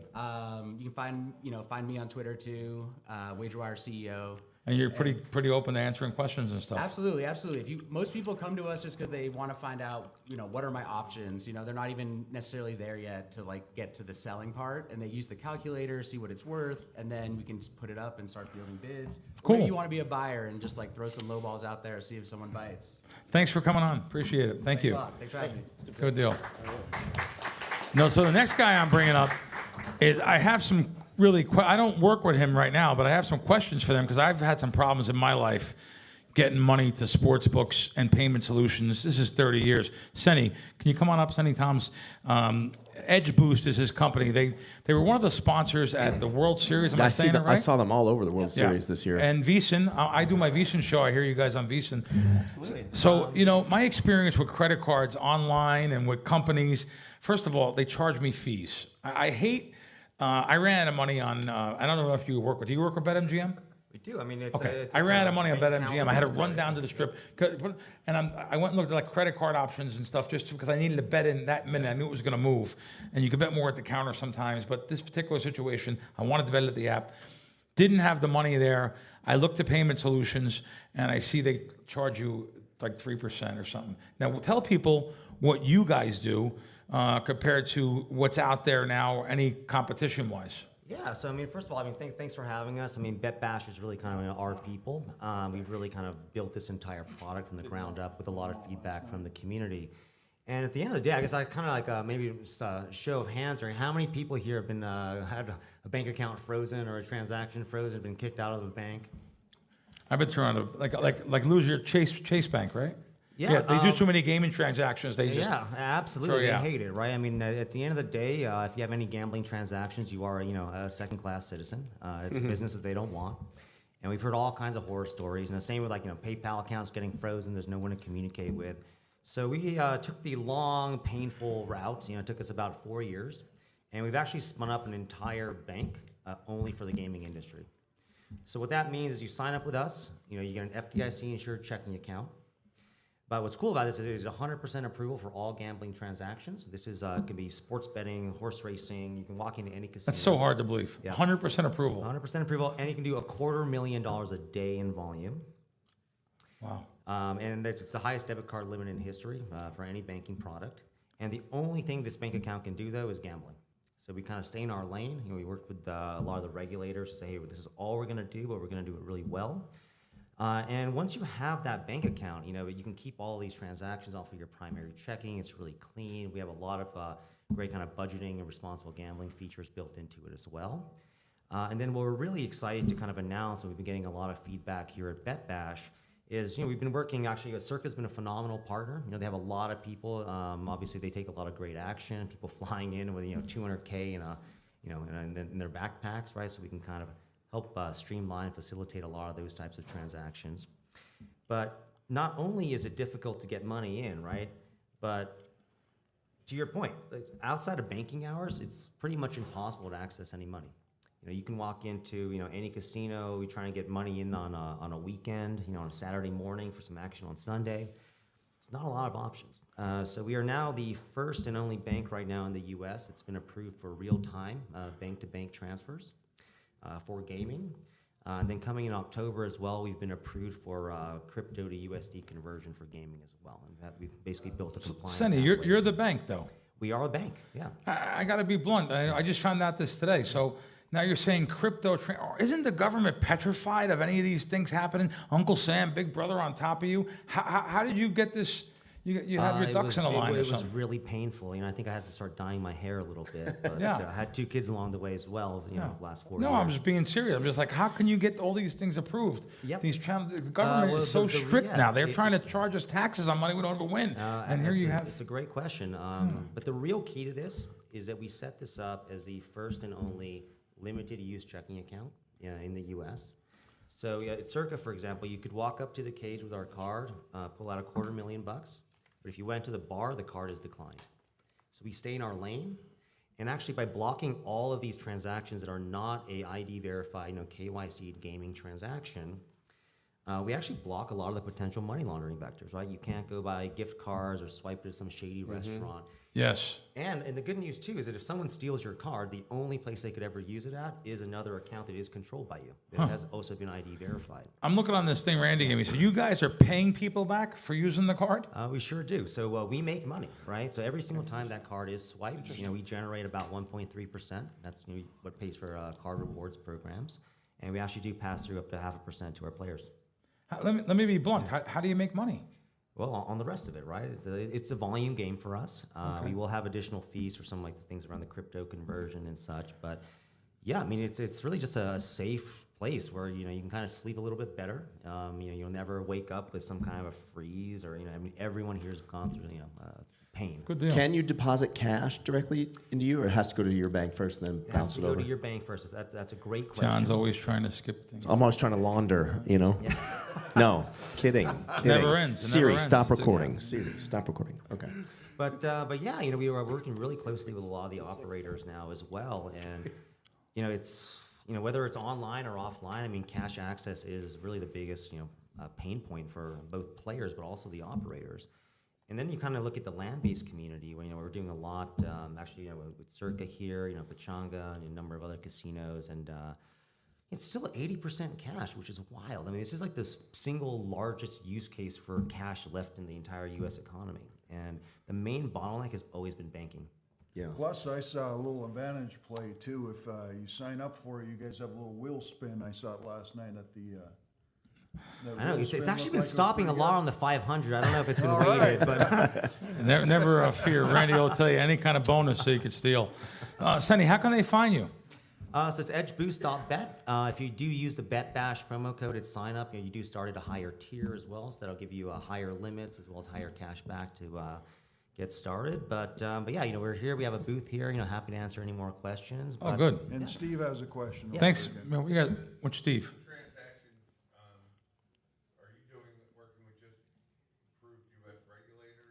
That is correct. No. So that is a very good question. So this is for U.S. residents, for legal U.S. operators. Again, we got to stay in our lane there. Any dollar that goes, cross border, it gets quite complicated. Well, Sonny, thanks for coming on. We appreciate it. No, thank you so I much. appreciate you telling us a couple things. Steve Fezzik, you sent me something. You're right. When we do get these bonuses, I learned this from you. When you do get a bonus, even the little $200 bonus or $500 bonus, and yeah, sure, yeah, sell your product and walk out. All right, so it is what it is. We're all, it is what it is. Okay, so this guy must be, he's like a college educated, very bright guy, lives in La Jolla. He must hate me. I ask him all the critical stuff. All right, so anyway, Steve, you're right. When you get these little $200 boost or bonuses, why should we play them at something plus money that's even a future, rather than just bet 200 on the Yanks tonight, minus 200, and let me get my $100? Because if you play it against the spread, you're gonna, let's say you have 8 bonuses, all right? You have $100, 8 bonuses.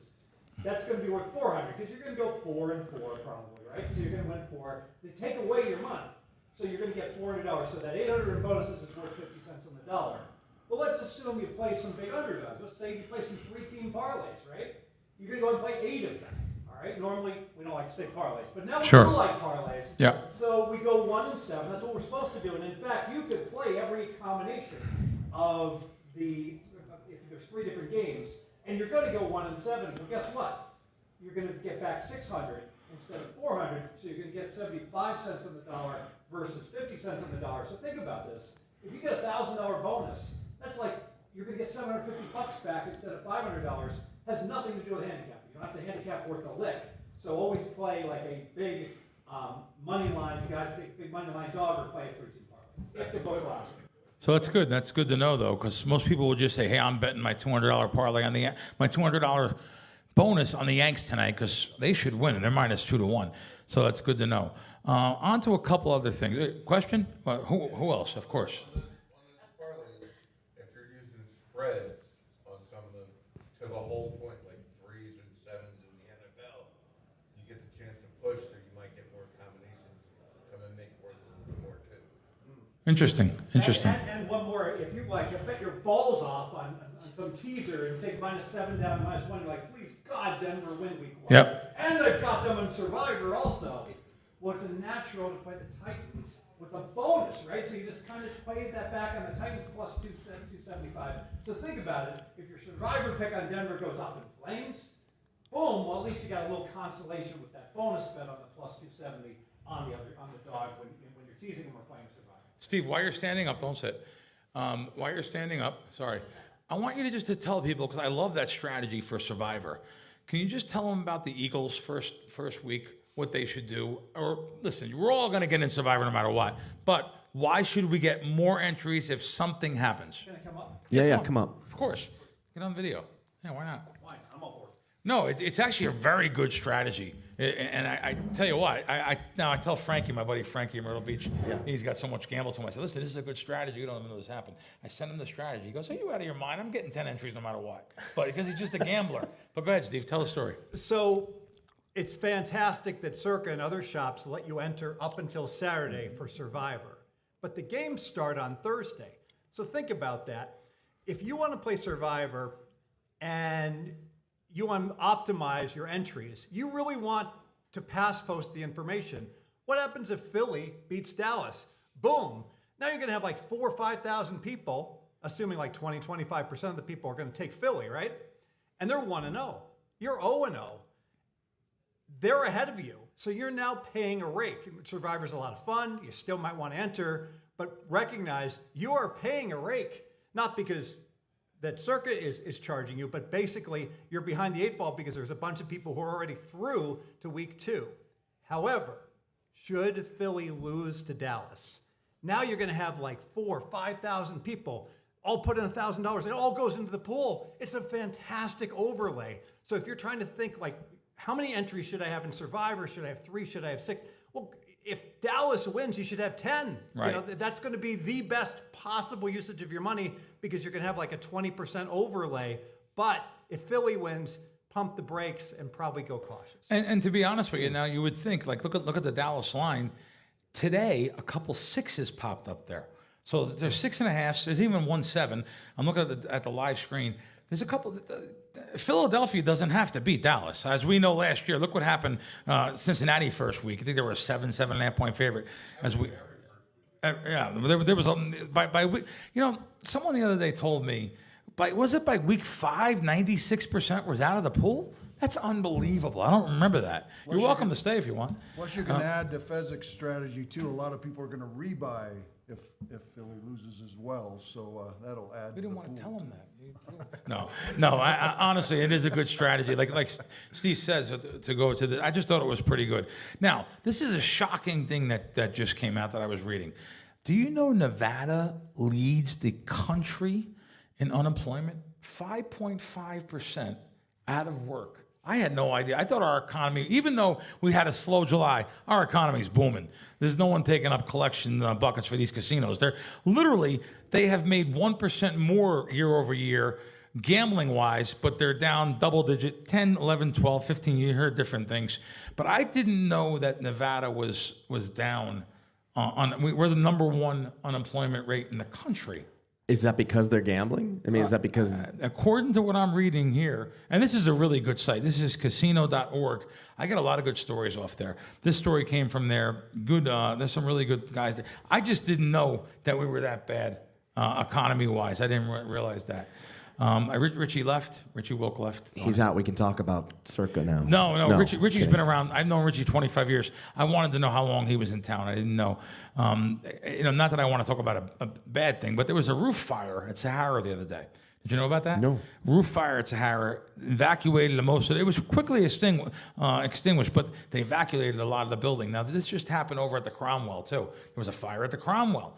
But, of course, now they have sprinklers and stuff, so they got the people out. But it reminded me of something that probably almost everyone in this room won't know or remember about because it happened before us, but it happened in 1980.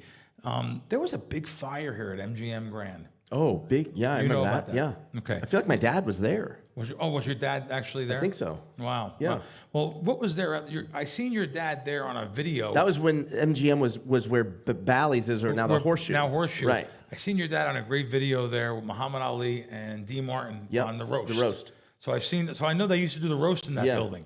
But 1980 at MGM, these things they want to sweep under the rug, don't want to talk about this stuff now. 85 people were killed inside the casino. I didn't know that. 85 people. Like, no one even knows about that. But I just went back to that fire to see how did that possibly happen? No sprinklers in the casino except in the casino cage. That's unbelievable. The money. That's unbelievable. Just protect the money. It's unbelievable. There's another one in 2010. I don't know if you guys remember the Monte Carlo right around Yeah. approximately that time. I was in town. He said if it would have been a windy day that day, it would have been real bad. The whole strip might have lit up if that wouldn't have been a windy day. This incident that was one I remember because I was in town that day. But since then, this incident that happened in 1980 literally led to the reformation of the whole safety code and sprinklers now everywhere. But I did not know until I seen the Sahara fire. I thought like a couple people died. 85. That was not giant news. I just thought it was, not that I like to get try to be, bring the show down. Also, Arizona. I find Arizona just amazing. Arizona, Chris, CRIS, which was offshore for years. Chris is now legal in Arizona. That's one thing, and I'm happy. I'm happy for them. I like that brand back east. It's called Prime Sportsbook. I like those guys. They've been around for a while, and I like they take on all comers. They don't throw out people. They're not like the other sports books that'll limit you. They'll learn off you and literally take your bet and move the lines. But the Arizona Department of Gaming this week has launched the first statewide public education campaign to protect consumers from illegal gambling risk from offshore sports books. I just can't believe, like, Arizona's protecting, they're going after the sports books offshore. They have a ton of their own sports books there. Right. And I read about this thing about protecting kids and listen, I'm one that tells it like it is, get myself in trouble a lot, cost myself sponsorship money. I want to tell you right now, if they didn't have to talk about the gambling with the kids and protecting people and stuff, I do it every week on all my shows. I talk about stuff like that. It just, when I read this stuff, it infuriates me though. Now you want to go after. What about looking at your own state and all the sports? And I'm not saying Chris, but they have DraftKings, FanDuel, all the big sports books are there. But yet they want to have a national campaign to go after sports books. Let me tell you guys about Randy and I. So I told you about Randy and I. We're professional bettors. I want to ask Randy. Randy, do you have anything for? This is a cold question here. You have any futures? What do you like in the NFL this year? I haven't pulled the trigger. I'm still waiting for preseason. Of course, some of the RSWs I've looked at. Regular season wins. Yeah, so I've looked at some of the different divisions. I got kind of my top 4 teams in each division, and I talked to you that one about kind of like the Bears under. I haven't bet it yet, but that's one that we bet. That's funny. I bet the Bears under. But you could wait with the Bears because in this town, everyone loves to bet the Bears. There's a Chicago team, even the Cubs, but they loved. So you can get some people come in last minute to sign up for Circa, and also do the bet on the Bears to win the Super Bowl. They always like to have a ticket to bring home. Well, you have no futures then for us right now, but you're looking at the Bears under, which I actually did get to bet the Bears under. Kind of like the Vikings maybe to win the division. Yes. That might be a little contrarian. Yes, that's not contrarian. It's actually and Detroit in second, and then the Packers third. But see how that goes. But I got top 4 in each division there. The NFC West is kind of with the Stafford injury, you can't really. I might be contrarian against the Rams there. Some people like them. San Francisco's got a very easy schedule. I could see them bouncing back. I could see Arizona being a surprise team in that division, and then Seattle on the bottom. So I actually went over to Westgate last week and bet Rams not to make the playoffs after the Stafford information, taking $1.70, I think, or 65. Randy, can you acknowledge in front of all these nice people that the Broncos are going to win the Super Bowl? Can you do that? Can you do it? That's Joe Public. Come not on. Just you. People love the Broncos. We'll just clip this up. So come in that Super Bowl division, time. I do have the Broncos finishing first. Oh, wow. Fez, anything with the Broncos? Second. Not really. Thumbs down out anything there. Broncos? Some of this Charger news, losing their left tackle. That's a bad loss for them. And then trying to think of the other team in the division, but I see them being in last. Yeah, the Raiders being in last there. Fez, any futures still available, or anything that I can give to people? Stafford under 3,600 passer. Is that still out there? It's hard to find. Okay, so Stafford under. That's a kiosk bet, right? Yeah, what do you got? Baker Mayfield most passing yards in the NFL. What are you taking there? I took 15 to 1. That's yeah. Still as low as you can find better than 12 to 1 still. I would have taken as low as 10. Great. Anybody else with any opinions out there? Okay. NFL, everybody argue your opinions, but you put them out there and we'll see how it comes, I want to lastly talk about my buddy Scott here, his proxy service. And, you don't even know, I talked about you on the show last week, and I was telling, that we do our show at Westgate. So we're at Westgate doing the show, and there was a proxy service there, which they're very good. Yeah, they're very, but then I mentioned his proxy service. Yep. I don't know if anyone could be as in-depth focused on not making a mistake. And I think that would be the number one thing with a proxy service. I'd be so afraid. And I asked those people that were running the proxy on, I'm sorry, I forget their name, husband and wife, or not husband and wife, they're just a guy and a girl that they own the service. And they were saying, I was like, all these employees you got, how do you trust them to put all these picks in every week? And they say they don't. They put all the picks in. Scott, now are you putting all the picks in? Not your wife. And it'll be fine if your wife, or I'm just asking. So you do, because I know the way you are, focused on things. And what's the name of the service again? VHP Proxy. You're outside there? Yeah, outside. My wife's in the book right now. Right, good. So that's just another really good proxy service. I also want to mention someone I've been around for 30 years here, heritagesports.eu. They've been around for years, and they reduced juiced and 100% bonus right now. Guys, I really appreciate, guys and ladies, a lot of females here. I was just going to say that. Yeah, there's a lot of females here. I was going to say, have you noticed more and more ladies in the sports book, at the window, at the counters, three or four here in the room? And to be real blunt, it's great. You want to start with this stuff. This is why he wears these shirts. Look, this guy. This guy. It's a large, Crack. It's a large. What do you want? It is what it is. It's okay. It's okay. Damn. But anyway, we really appreciate all you coming out. Lots of females in the audience today. guys, there's a lot of different things to do at Bet Bash. We really appreciate your time and your effort coming out here and staying out here with us today. It means a lot to me. Thank you very much. Thanks, everybody. Thank you for coming.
Show on the planet. This is Wager Talk's Andy Lang. We are breaking down college football sleepers. Pay attention, people. Teams the public do not see coming, but the sharps have already circled these teams. Jesse's going to break that down for us. We're going to pair that with some MLB insights and some more college football with Ross Benjamin. You are going to walk away with angles most bettors are not going to touch until it's too late.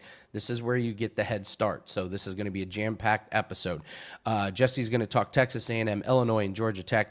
Ross is going to talk Rangers versus Royals and Stanford versus Hawaii. And at the end, I'm going to bring Dan on to talk about a very controversial beer situation that I had over the weekend. I cannot wait to get his to get his thoughts. So Gianni's not with us today. No Steam report. I looked at the Steam a little bit, but nothing too of note. There's only one WNBA game. NFL preseason is pretty standard on those lines. So we're just going to jump right in with Jesse, and we're going to talk 3 college football sleepers. So let's get this party started. You guys know what to do. Hit that like button. Please hit that like button. Jesse's getting ready to give you 3 plus money college football teams. If that doesn't deserve a like, I don't know what does. Jesse, happy Wednesday. How are you today, sir? Doing well. Really looking forward to football season. Coming in hot with a 10-0 football run heading into Friday. We got more CFL action. I'm a guy that dabbles in CFL, so I don't have to wait too long for football to start. It starts in June for me.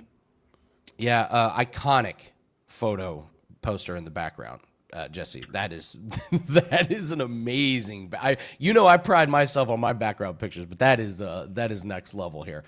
All right, you got 3 teams here: Texas A&M, Illinois, and Georgia Tech. Let's break these teams down. Tell us why you like them, what you expect, and how we can bet on these teams. The floor is yours. Yeah, well, first of all, when we're looking at sleeper teams, in order to qualify as a sleeper team, it can't be one of the teams that the national media is hyping up all summer. Everybody's picking them as their sleeper team. If everybody's picking them as their sleeper team, are they really a sleeper? So these 3 teams fit a specific criteria. They're all plus money, more than 2-1 to make the playoffs.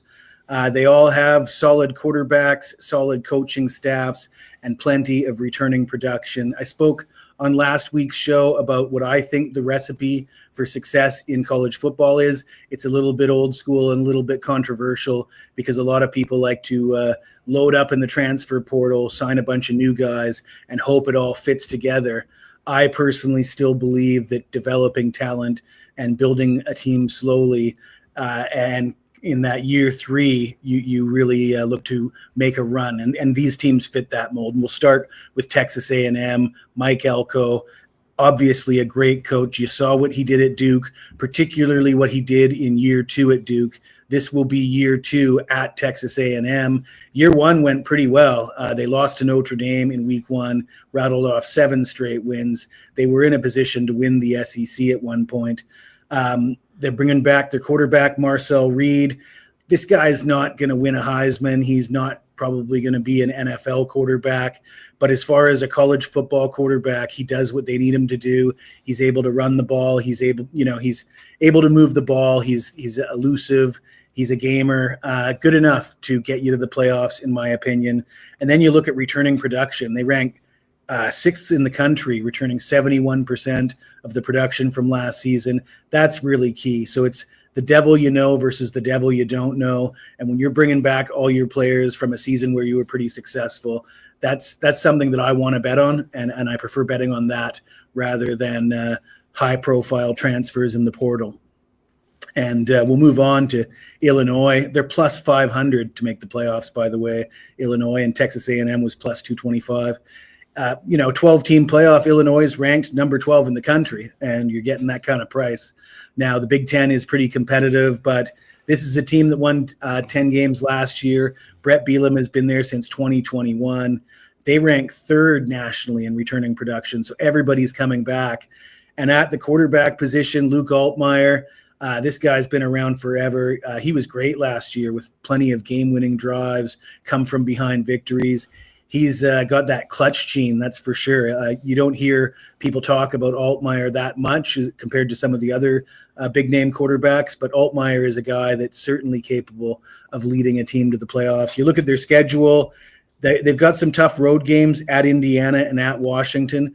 I think both of those will be tough, but both of them will be winnable. They got a home game against Ohio State, and getting them at home gives them a shot. Really, they probably only have to win one of those 3 games. They'll be a significant favorite in the rest of their games, and a 10-win Big Ten team should make the playoffs this year.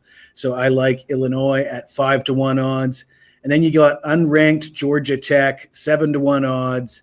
They're in the ACC, so they might hold that against them.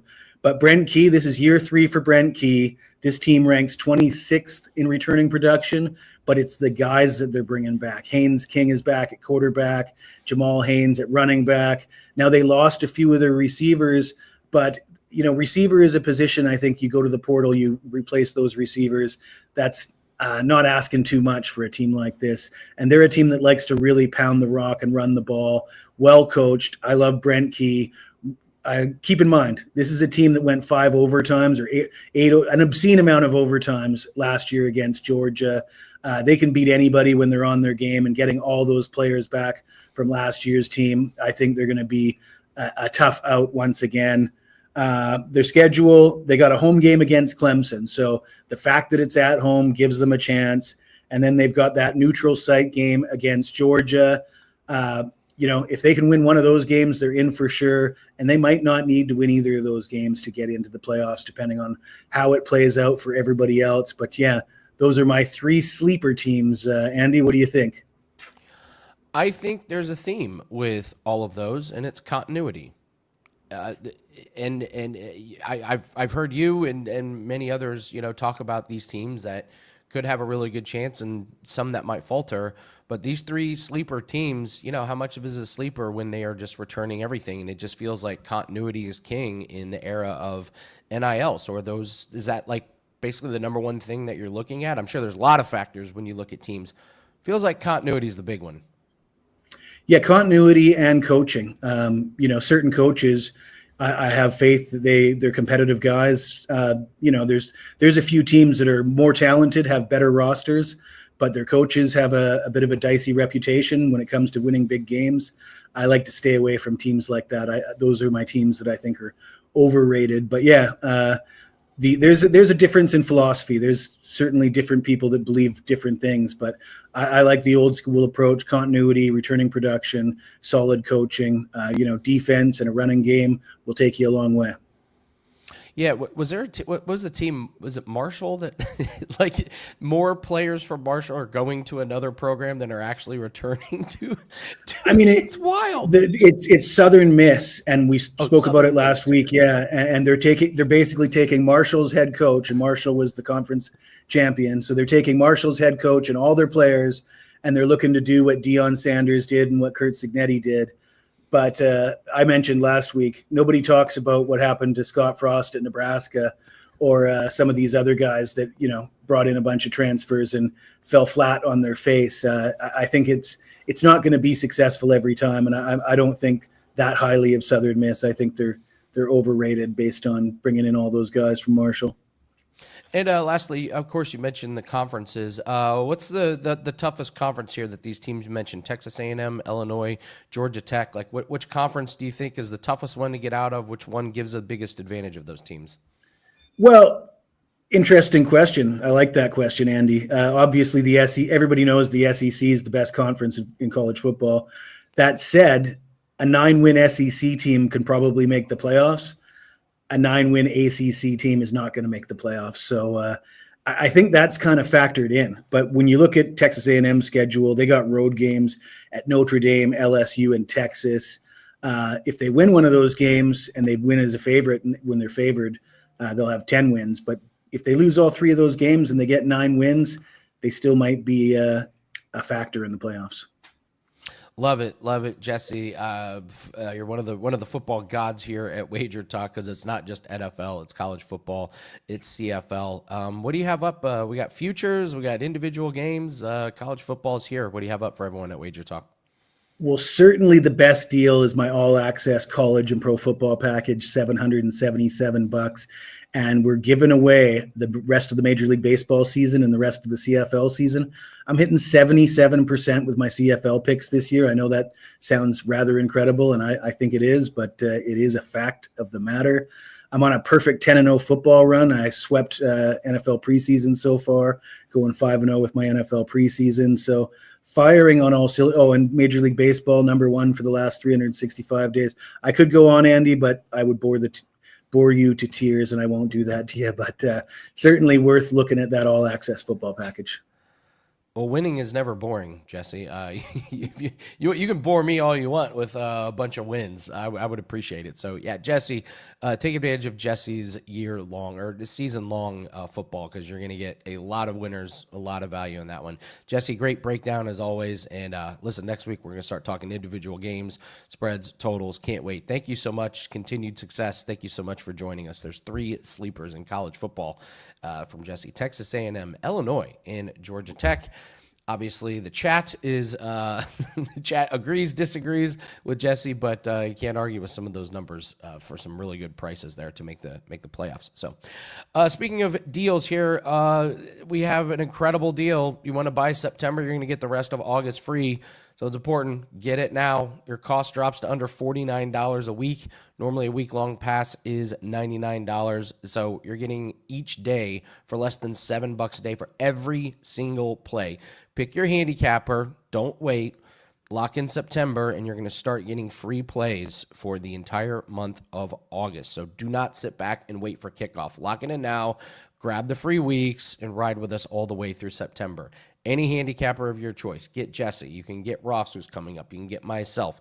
Any handicapper that's at WagerTalk. Under $49 a week. Less than $7 a day when you buy September, and you get the rest of August for free.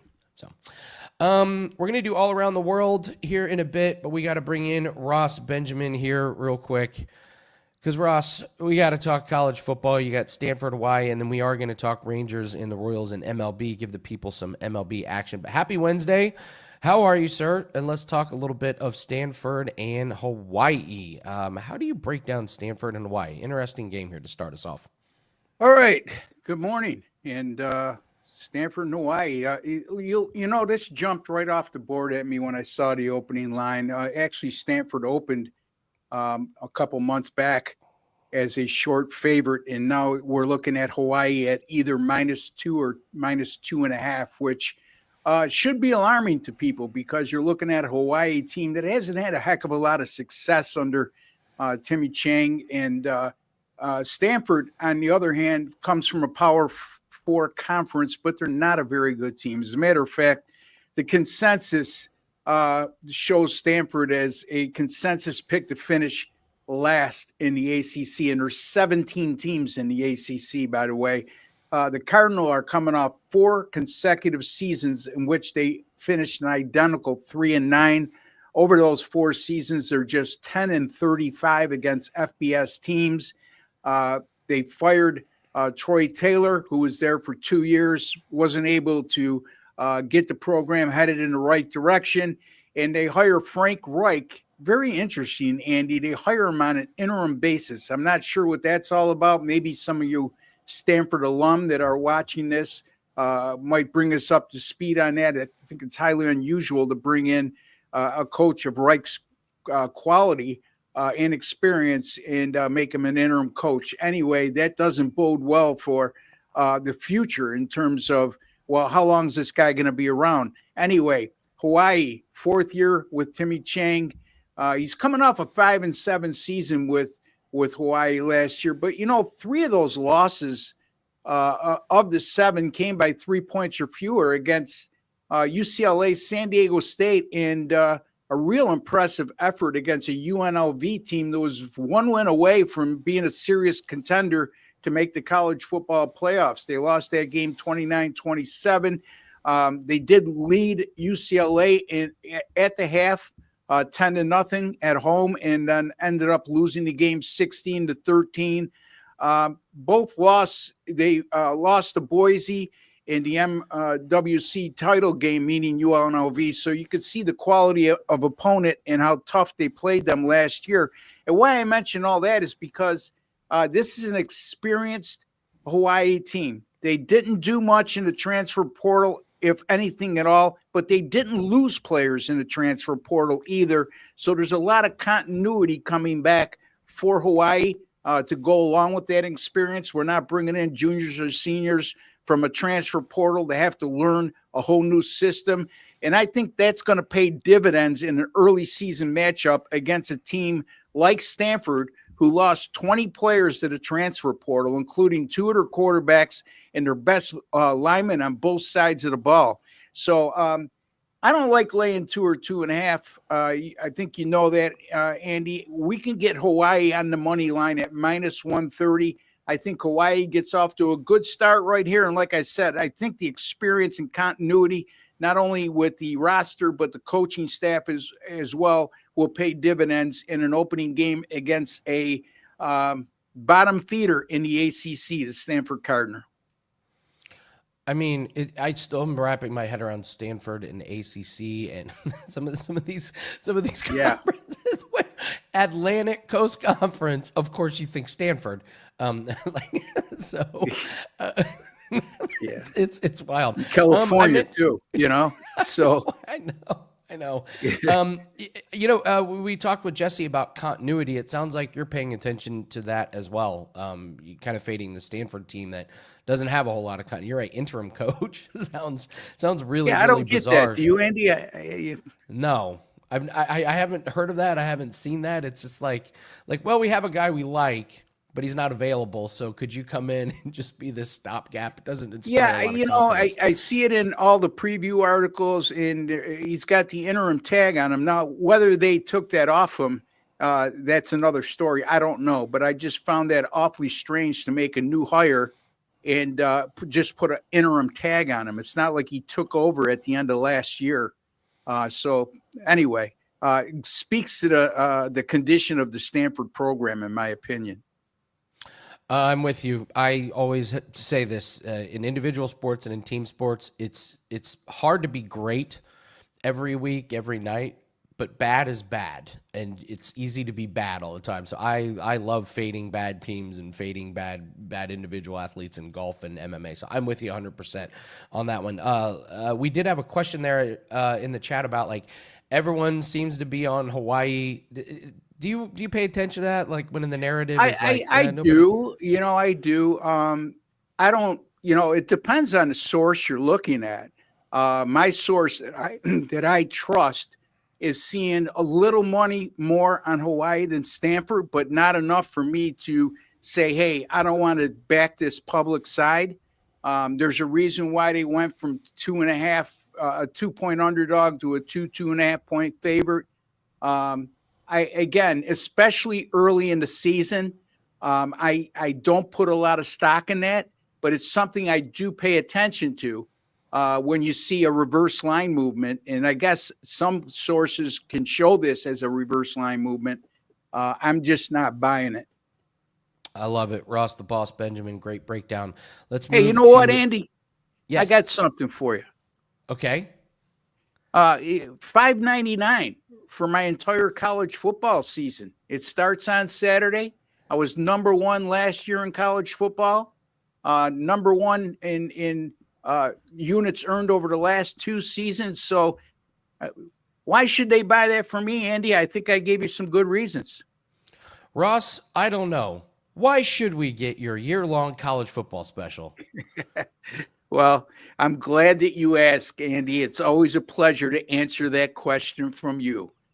In any event, like I said, $5.99. If you break it down to the amount of weeks in college football, through the bowl season, through the national championship game, and you'll see that it's a very affordable package considering the results. Last year, I finished on a 60-35 run in college football, which is 63%.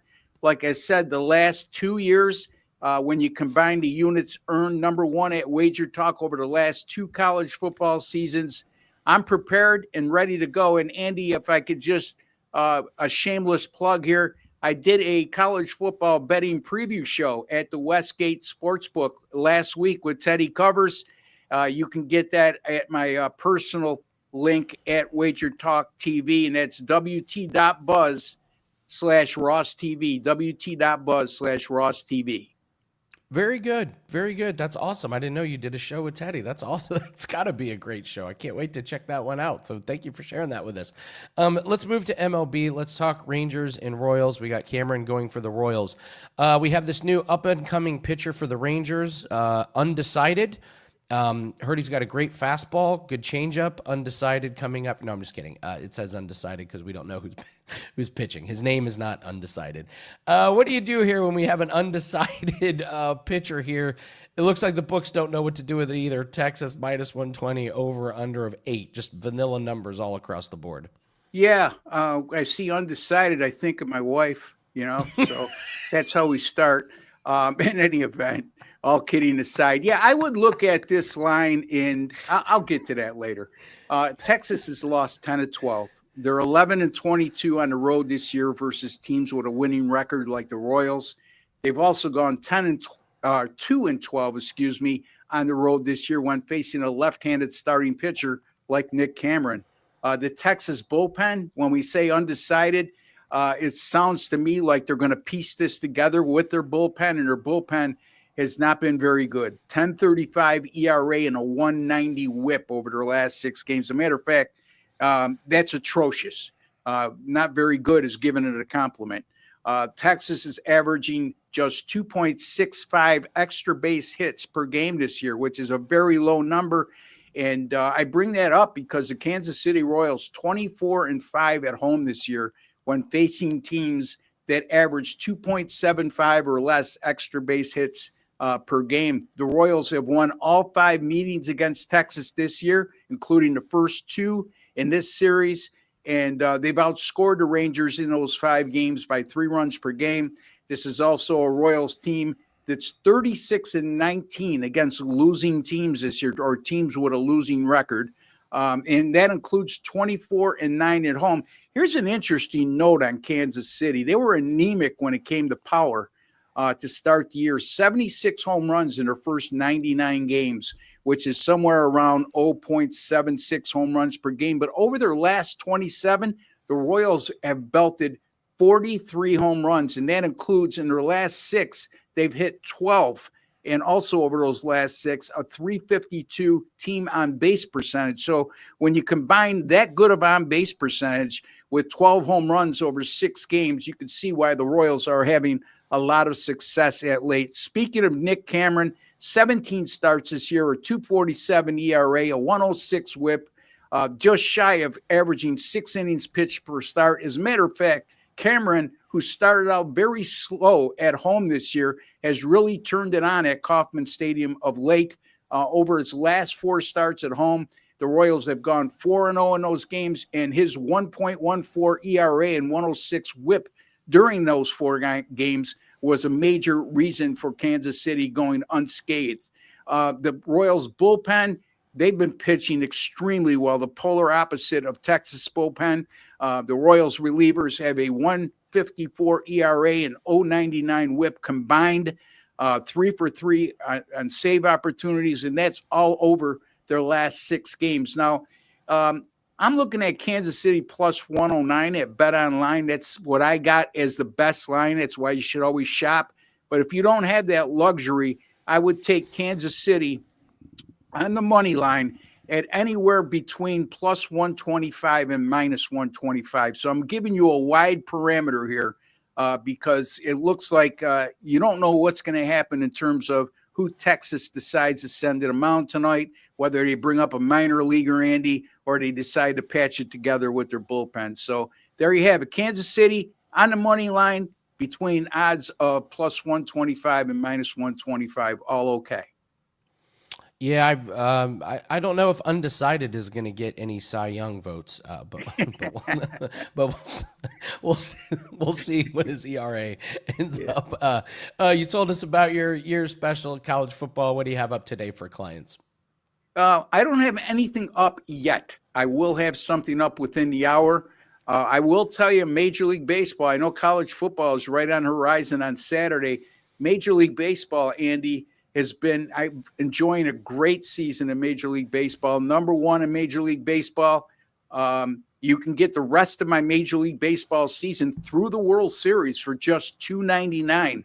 And Major League Baseball also on excellent winning run right now of 83-52, I believe, somewhere around 62% and over 85 units of net profit. So, and that's since the second week of May. And like I said, over 80 units of net profit for the season. So that's good for number one. So a lot of good things happening. Also, we got some great specials going on. Andy already touched upon it. You could utilize that with me. Don't forget my free pick videos each and every day at WagerTalk TV. I should say Monday through Saturday. And my direct link, if you just want to watch my videos, hopefully you want to watch everybody's, but my direct link is wt.buzz/Ross TV, and it's wt.buzz/RB is my direct link at WagerTalk.com. Ross, the boss, Benjamin, always bringing great insight. Thank you very much, Ross. Always a pleasure talking to you. Can't wait to see you again next week, brother. Thank you, Andy. Ross and Jesse talked about winning and doing well. We're going to do around the world, and then we're going to talk about the controversial beer situation that I was forced to be in. I didn't want to be in it, but I was forced to be in it. I'm going to bring on Dan for this. Here, I'll talk a little bit about losing. Last 6 months for myself and for clients have not been great. It's been one of the worst stretches since I've been at WagerTalk. And I was talking to somebody last night who wants to get into the industry, and I was talking to him about, hey, man, it could be a very humbling business. You can win for 2 years straight, and then you have a few months where it goes bad. And it's tough to keep positive, and it's tough to really believe in the work that you do. And just I came into this week just feeling a little bit different. And Monday, I just had a really, really good burst of positive energy, and it just feels like the rest of the year is going to be great. And what happens? We hit our $5 Tuesday play last night. We hit our 4% cricket play in, I don't want to say miracle fashion, but we were up against it. And sometimes just you get these little itty bitty signs from the universe, from the gambling gods. And I'm just renewed with a lot of positivity and a lot of good energy. And I know good things are going to happen. Like I said, we hit our $5 Tuesday play, and we have one play that's up for the Tour Championship. That's the only thing I have up for sale right now. And I would encourage everyone to get it. This is on DraftKings. I don't tell you guys to go get certain plays very often. I'm just telling you, go get this play for the Tour Championship if you have DraftKings. It's only $15. I put it up at 2% so I can price it at $15. Go grab that. Looking forward to the rest of 2025 for all of us. It's going to be a great, great rest of the year. All right, let's do all around the world here. Let's give the people some free plays here, Dan. Let's start with MLB, and we're going to go to the White Sox at the Braves, and we're going to take the under 9. This is a getaway day in Atlanta. Perez is pitching after a long IL stint, and Waldrop pitching for Atlanta has been really good recently. First 2 games of the series, very, very high scoring, so we're expecting some regression here. This play comes off the WagerTalk free picks page. If you want a lot of free picks, go to the WagerTalk free picks page. Every handicapper can put one up.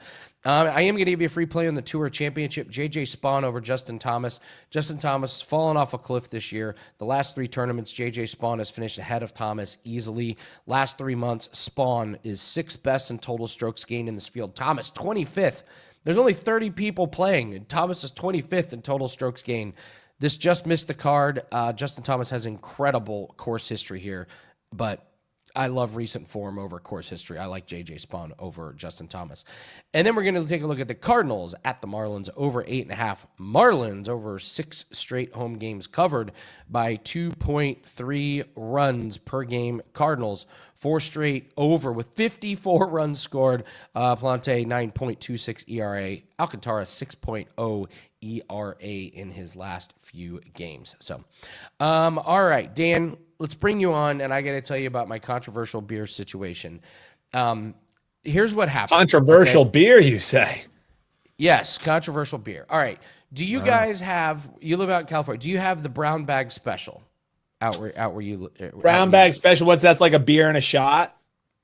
No, it's a mystery beer. So you can, they have them in these little brown bags, and a lot of places where I live do it. And it's fun. They price it like $3 or something. So they bring you out a brown paper bag, and it's got a mystery beer in it. And, you know, it's fun with friends. Okay. Okay. I love a it. little fun. Yeah, you'll pull out a PBR or some like local wheat beer or something, but it's always something a little generic and funny, okay? This is, I got the brown bag special. I would like you to pull up what beer was served to me. What do we got here? A dill pickle sour.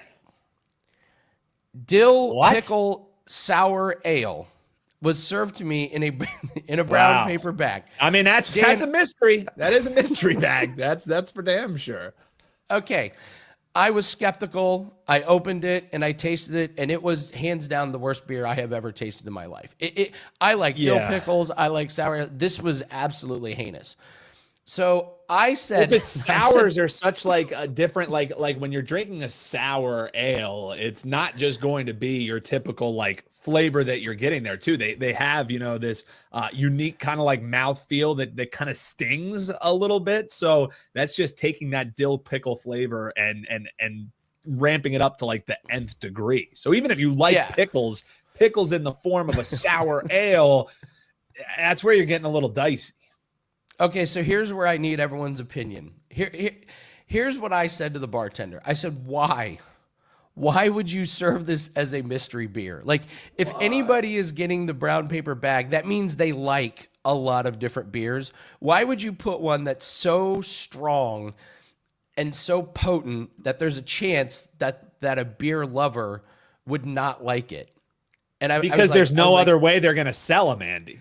You know what I mean? Who's coming in there and saying, yeah, let me get a mix of 6.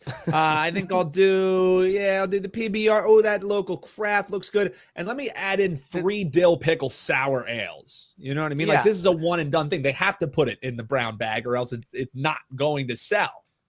Okay, so she said, well, it's your fault. You ordered the mystery beer. And this got into a full-blown argument. And I was like, I understand I ordered the mystery beer, but I would just assume that you would put beers that most people like, not put a beer in there. There's a chance that 70% of people won't like it. And I was like, now I'm pissed off. I'm not coming back here. And she's like, it's your fault. Am I wrong? Dan, am I wrong in saying that this should never be a mystery beer? I mean, or Andy, is she right? I feel like this is... Yeah, I feel like this is like sell me. We're playing sell me with Kyle Anthony, and you're trying to sell me on who's right in this argument. Here's what I'll say is, Andy, I don't know if her customer service sounds like it was quite up to par, but what I will say is the crux of her argument that you're the one who picked the mystery bag. It's not the mystery bag with an asterisk that says it'll be a beer that most people like. It's the mystery bag.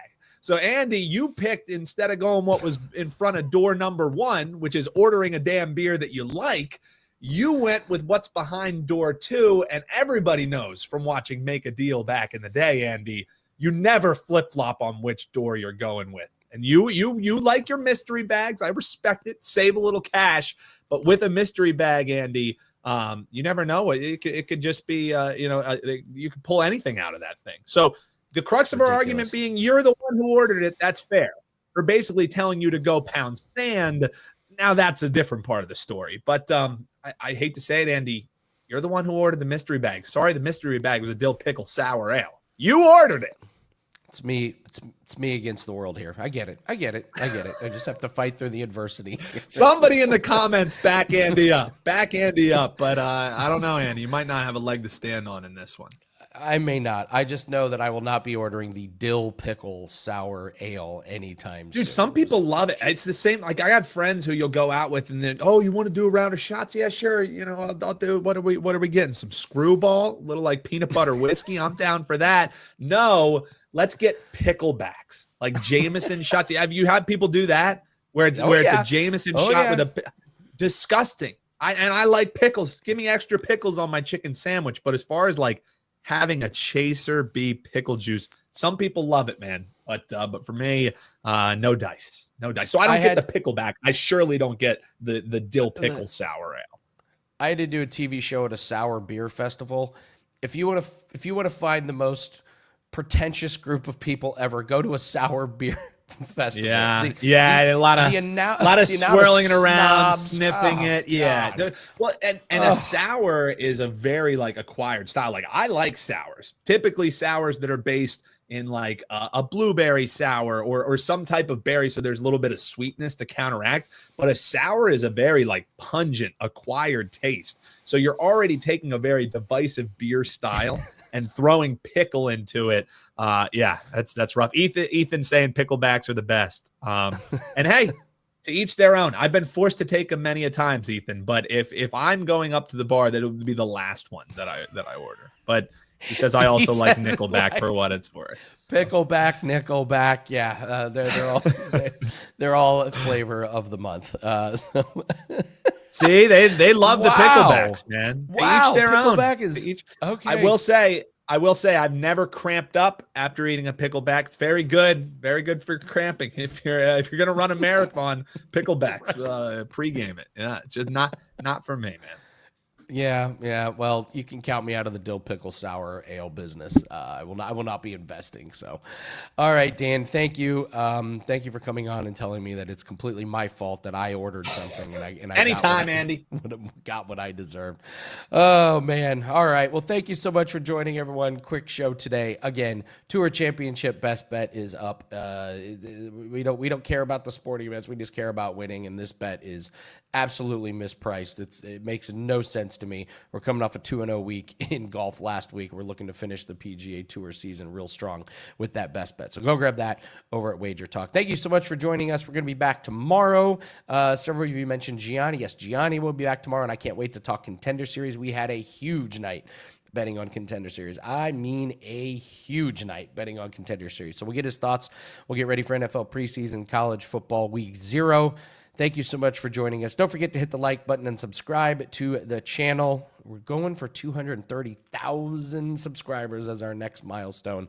And don't forget to leave us a comment. Tell me if I'm the idiot or if I'm right about the pickle sour ale being misread. I can't believe I can't get anybody on my side. I don't know. Maybe I'm in the wrong. So anyway, we'll do this again tomorrow. Same time, same place. Good luck on all your bets today. Take care.